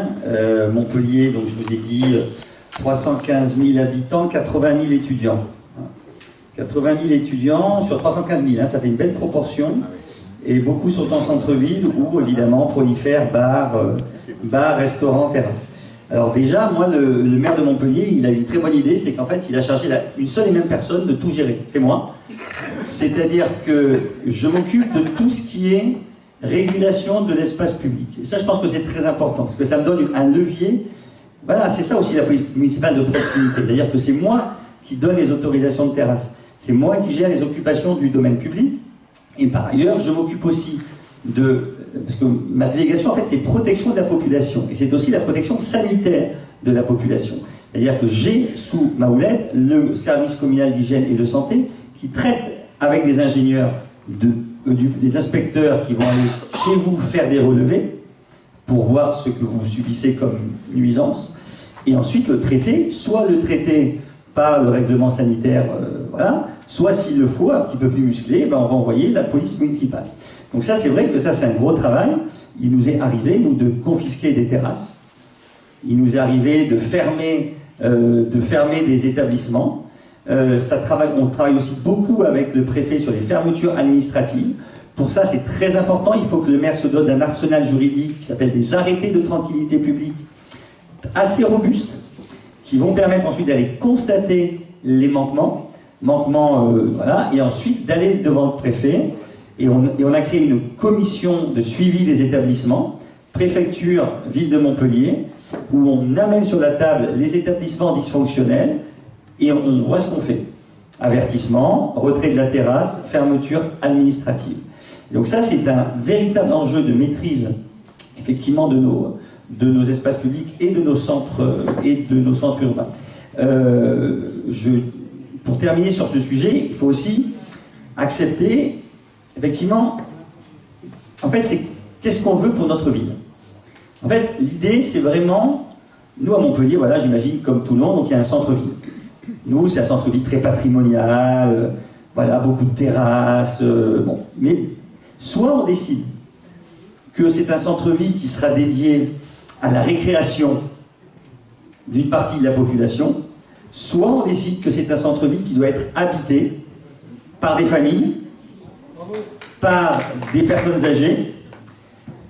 Avec, nous on a par exemple un EHPAD en centre-ville, on y a des écoles, donc on veut des enfants. Et donc effectivement ça veut dire qu'il faut accepter la confrontation, et je le dis. Non mais le partage, mais je vais dire plus que ça Magali, la confrontation avec ceux qui font du business de l'intranquillité. Parce que c'est de ça dont il est question. Moi, je suis très impopulaire à Montpellier. D'ailleurs, la droite en a fait son cheval de bataille contre nous, parce qu'on ferme tout à 1h du matin. On est une ville étudiante, 80 000. À 1h du matin, on ferme tout. Quand on est arrivé, en fait, on a sauté sur l'occasion de la Covid. Avant la Covid, c'était 3 heures. La Covid est arrivée, c'est tombé à 1h. Et moi, j'ai dit au maire, écoute, je te garantis, il faut tenir bon. Il faut tenir bon sur 1 heure. Alors, on se fait détester, et là, je vais faire de la politique politicienne, par des gens qui tiennent des bars et des restaurants qui n'habitent pas Montpellier, bien évidemment. Et en revanche, je peux vous dire que les comités de quartier du centre-ville, les riverains du centre-ville, hein, on a une association qui s'appelle Droit au sommeil, et bien tous les jours, je peux vous dire qu'ils nous félicitent et que dans la campagne, vous pouvez être certain que je mettrai ce sujet-là au cœur, parce que là, je sais que je vais cliver, mais je sais que je vais cliver dans mon sens. Après, le maire, on a aussi une vraie réflexion, un plan anti-bruit, c'est effectivement... Nous, on va porter dans la campagne un plan anti-bruit. Je le dis en primeur, mais voilà, on va porter ça. Ce qui veut dire, tout ce que j'ai dit sur les horaires, tout ce que j'ai dit sur la coopération entre les inspecteurs hygiène et santé, la police municipale, le travail avec le nettoyage, les règlements des terrasses. Si on dit que la terrasse, elle se sort à 7h30, elle ne se sort pas à 6h30 du matin. Voilà. Si je dis qu'à 1h c'est fermé, c'est que c'est à 1h, c'est bon, bref. Et après, il y a... Ouais, et après, non mais, juste un truc tout con, c'est réfléchir aussi au revêtement des sols pour les voitures qui roulent. C'est tout, parce que là, on a des ingénieurs formidables, on a des aménageurs extraordinaires. Nous, on a un magnifique quartier qui est tout moderne, s'appelle Port-Marianne.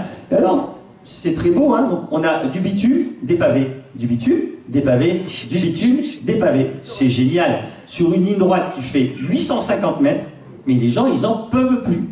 Donc, évidemment, on va travailler avec le maire. Voilà, et travailler ça, voilà, c'est évidemment très important. Juste un mot, les radars anti-bruit, ça n'est pas utile, parce que dans 90% des cas, il y a un excès de vitesse. Donc, le vrai problème, c'est l'excès de vitesse, donc il faut des radars anti-vitesse. Non mais c'est vrai. Merci.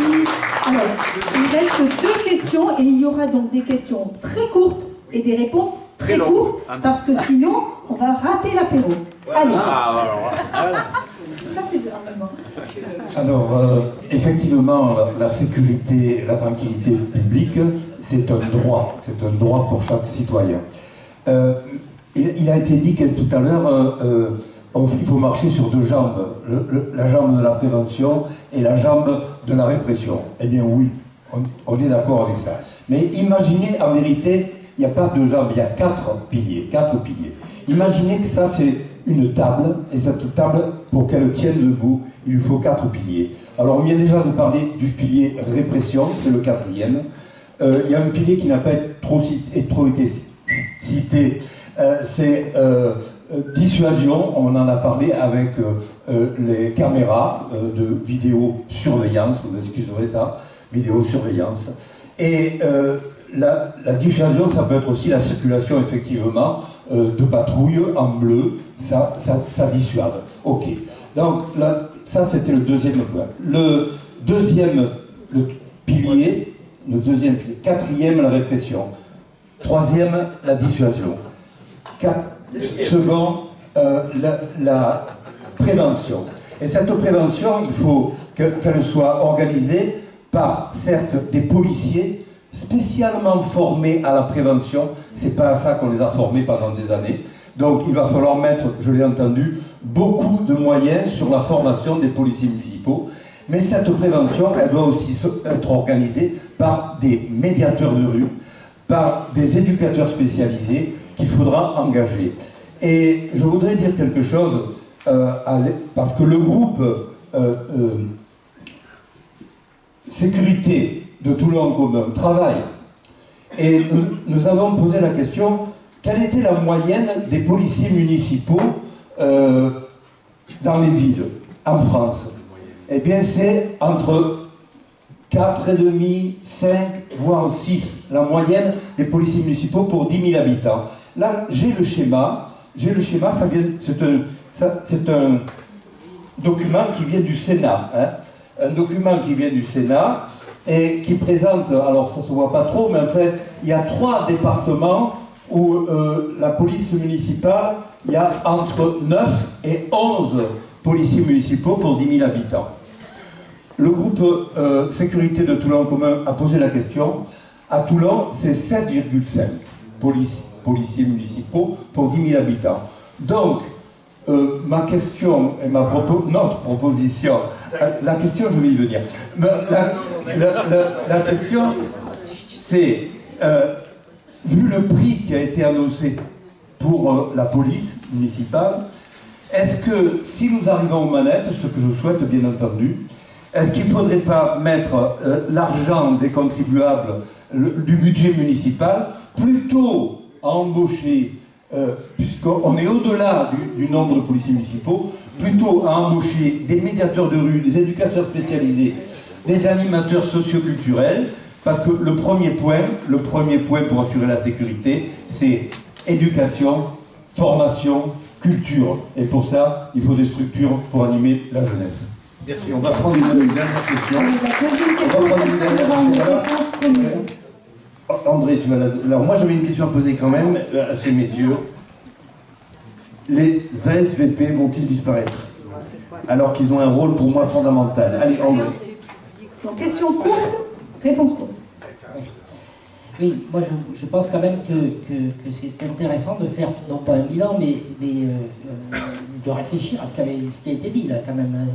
On a des questions qui ont avancé, on a des questions en débat, et puis surtout on a des questions qu'on doit se poser à Toulon. Parce qu'évidemment, on part de villes qui mènent une autre politique. Donc c'est ça notre objectif en quelque sorte, c'est de dégager qu'est-ce qu'on peut faire à Toulon sur ça. Très rapidement, et donc vous m'excuserez si c'est un peu incompréhensible, je pense d'abord qu'il y a quelque chose qui se dégage mais qu'il faut formaliser, c'est que l'insécurité, c'est pas simplement les délits, c'est l'insécurité sociale, l'insécurité sanitaire, l'insécurité environnementale. La deuxième chose, je vais très vite donc, c'est que la droite n'a pas échoué. Bien sûr, elle a arrangé à sa façon la question de l'insécurité de façon à inculquer cette notion d'insécurité, à en faire un débat public et à essayer d'aller sur les plates-bandes de qui vous savez. Donc il n'a pas échoué parce qu'en réalité, elle a su protéger ceux qui l'ont mise aux manettes, mais pas protéger ceux qui en ont réellement besoin. Si Sarkozy a supprimé 12 000 postes, il me semble qu'il faudrait tenter de les rétablir. Et donc ça pose des questions pour nous. La question des inégalités a été posée, je ne développe pas. Une municipalité peut faire les choses très bien et l'autre à côté peut faire les choses très mal. Ça pose un problème. Ça pose un problème républicain. La République n'est plus unique. Ne pas opposer, moi je pense que c'est juste, ne pas opposer, mais il y a ensuite la question qui vient, corollaire, c'est jusqu'où va-t-on dans le périmètre d'action municipale et jusqu'où va-t-on dans le périmètre d'action national? Et surtout, quel type de combat on doit mener pour forcer l'État, je dis bien l'État, mais je préfère le gouvernement, à faire une autre politique. Parce que il me semble qu'il ne faut pas qu'on perde de vue l'idéal républicain, une visée républicaine. Et une visée républicaine, je n'irai pas aussi vite que Marc Anthony tout à l'heure, mais oui, dans l'idéal, eh bien, il n'y aurait pas besoin, dans l'idéal, je dis bien, hein, lointain, pas besoin d'une police municipale et on pourrait mettre l'argent ailleurs. Ça, c'est dans l'idéal. Donc, à Toulon, on est très très loin de ce que nous avons entendu ce soir des politiques de sécurité, de tranquillité, de prévention des autres municipalités. Par exemple, le Conseil local de sécurité et de prévention de la délinquance est absolument inconnu de tous les Toulonnais, ne se réunit jamais, personne n'est au courant de ce qui se passe dans ce conseil local s'il se passe quelque chose.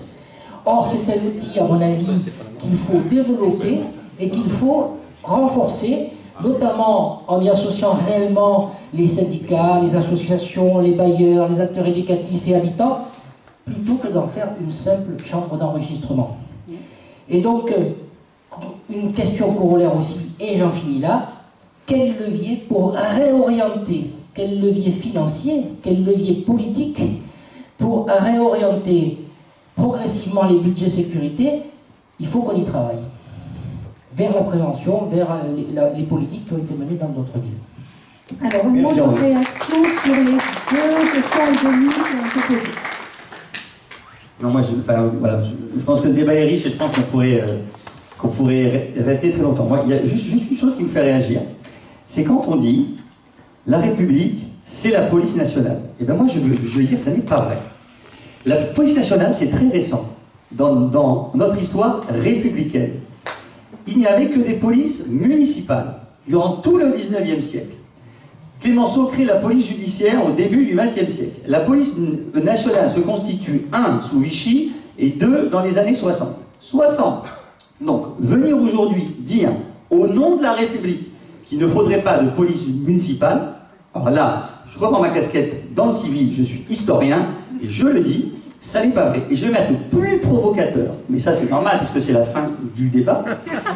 Moi, ce que je défends, notamment dans des instances, c'est un acte de décentralisation.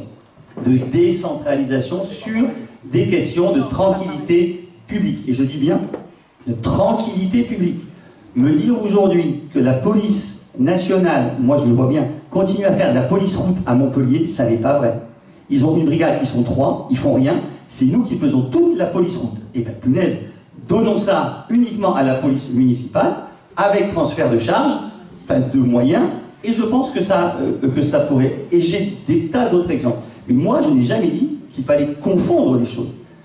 Et c'est à un moment donné, il y a quelqu'un qui a dit c'est quoi la droite et c'est quoi la gauche. Béziers, Robert Ménard, il fait une brigade de police municipale anti-stup. Mais ça, c'est de la démagogie d'extrême droite. Parce que la police municipale n'a aucun pouvoir de police judiciaire, on n'a même pas le droit de délivrer des amendes forfaitaires délictuelles pour consommation. Donc ça n'a aucun sens. Ça, c'est de la démagogie. Moi, ce que je dis, c'est qu'on crée un GSRI qui va dans les cages d'escalier pour permettre aux gens de rentrer chez eux sereinement en dégageant les dealers. Et ça, je pense que c'est une politique qui se soucie du citoyen.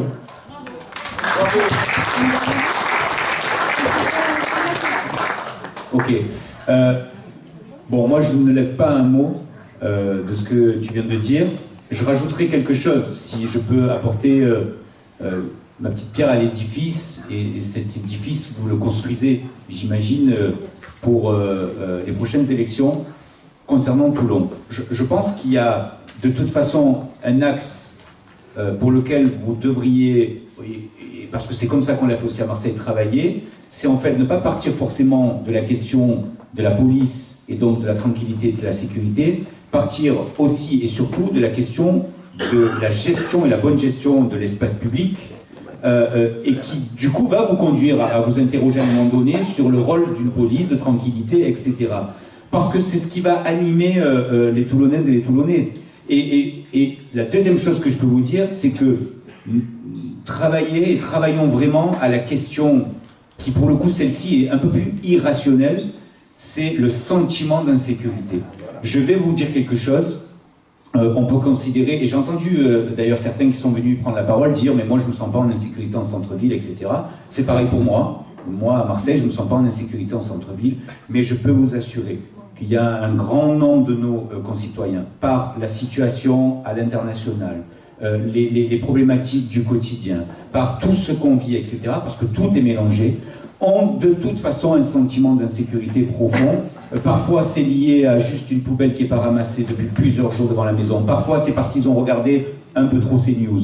Mais quoi qu'il en soit, il y a ce sentiment d'insécurité qui est là. Et celui-là, vraiment, si j'avais un tout petit conseil à vous donner, mais vraiment avec, encore une fois, beaucoup d'humilité, c'est ne balayez pas ça. C'est hyper important. Vous n'allez pas régler tous les problèmes d'insécurité, mais il faut parler aux gens pour qu'ils comprennent que vous êtes là pour vous occuper de ce sentiment qu'ils ont et qu'il faut traiter. Parce que sinon, vous allez passer et on va passer à côté. Et je dis on parce que ça va être pareil à Marseille, on va se retrouver tous confrontés à des nouvelles élections. Et ça, c'est puissant en fait. Ça, c'est puissant. Et nous, pour terminer, on est en train d'organiser avec des équipes, on n'est pas véritablement rentré en campagne, on est en train d'organiser du porte-à-porte. C'est hyper difficile de porte-à-porte parce que vous rentrez dans l'intimité des gens, vous tapez à leur porte, ils sont en train de préparer les enfants aux devoirs, enfin bref. Bon, donc, mais c'est hyper intéressant au moins sur cet aspect-là. C'est-à-dire qu'une fois qu'on vous a ouvert la porte, les quelques premières secondes sont hyper importantes parce que c'est là où vous rentrez dans une relation humaine. Parce que ils ne savent pas ce que vous allez dire, ce que vous allez raconter, mais si vous avez capté l'attention et si la personne se sent plutôt à l'aise avec vous, alors vous pouvez rentrer dans une forme de discussion. Et globalement, ce qu'on retient là, nous, c'est qu'il y a tout qui est mélangé. D'abord, les gens n'ont pas la tête dans les élections municipales, regardez la situation nationale, les débats sans fin à l'Assemblée, etc. Plus je vous dis la situation à Gaza, la situation des Ukrainiens, la situation... Bref, tout est mélangé. Et donc ça crée une forme de magma, d'insécurité, qu'il va falloir vraiment traiter parce que j'ai le sentiment que c'est quelque chose qui va malheureusement continuer là. Et jusqu'au municipal, on sera encore dans ce magma. Et voilà, donc si j'avais juste un truc à vous dire, c'est ne balayez pas ça, c'est hyper important. Et c'est probablement ce qui va beaucoup compter dans la période, c'est que les gens ont besoin de se sentir rassurés. Rassurés et rassurés. Voilà, merci. Merci Yannick.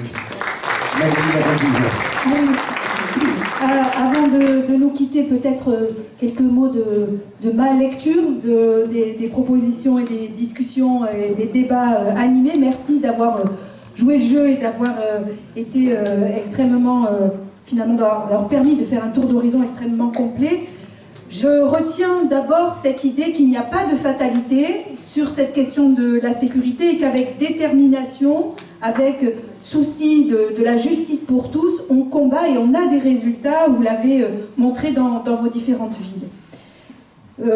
Pensez aussi et aborder cette question de la sécurité avec nuance, avec équilibre, pour ne pas prêter le flanc à des discours sécuritaires et racistes, et surtout en l'abordant sur ses 2 puis 4 jambes, puisque les choses se sont multipliées grâce à Guy. Et puis, pointer le fait qu'une municipalité a à sa mesure des dispositifs nombreux pour s'attaquer à toutes les problématiques d'insécurité, puisqu'en réalité, elles sont très diverses, très nombreuses. Les naïfs nous en parlaient aussi. Il faut aborder la question dans sa multiplicité, dans sa complexité, et pas, en quelque sorte, simplifier et être simpliste dans nos réponses. Et puis, dernier point, peut-être, les slogans à retenir. Je retiendrai 3 formules. D'une part, répondre aux inquiétudes, répondre aux sentiments d'insécurité, répondre à tous et partout. Deuxièmement, réparer la confiance, réparer le lien, réparer les ruptures. Et à Toulon, les ruptures, elles sont géographiques, elles sont sociales, elles sont communautaires, elles sont nombreuses en réalité. Et puis enfin, rétablir la justice et l'équité par la sécurité partout dans notre vie.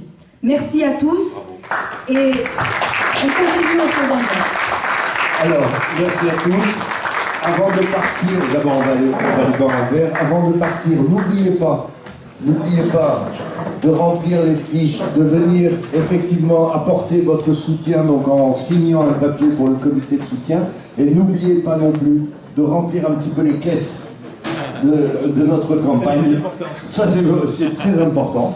C'est très important, donc votre générosité et vos dons seront bien entendu les bienvenus. Merci à tous et merci à nos intervenants. La dernière conférence débat, c'est le 27 novembre, bientôt. 27 novembre, ça sera notre dernière conférence débat sur alimentation et santé. Encore une préoccupation du quotidien. Merci.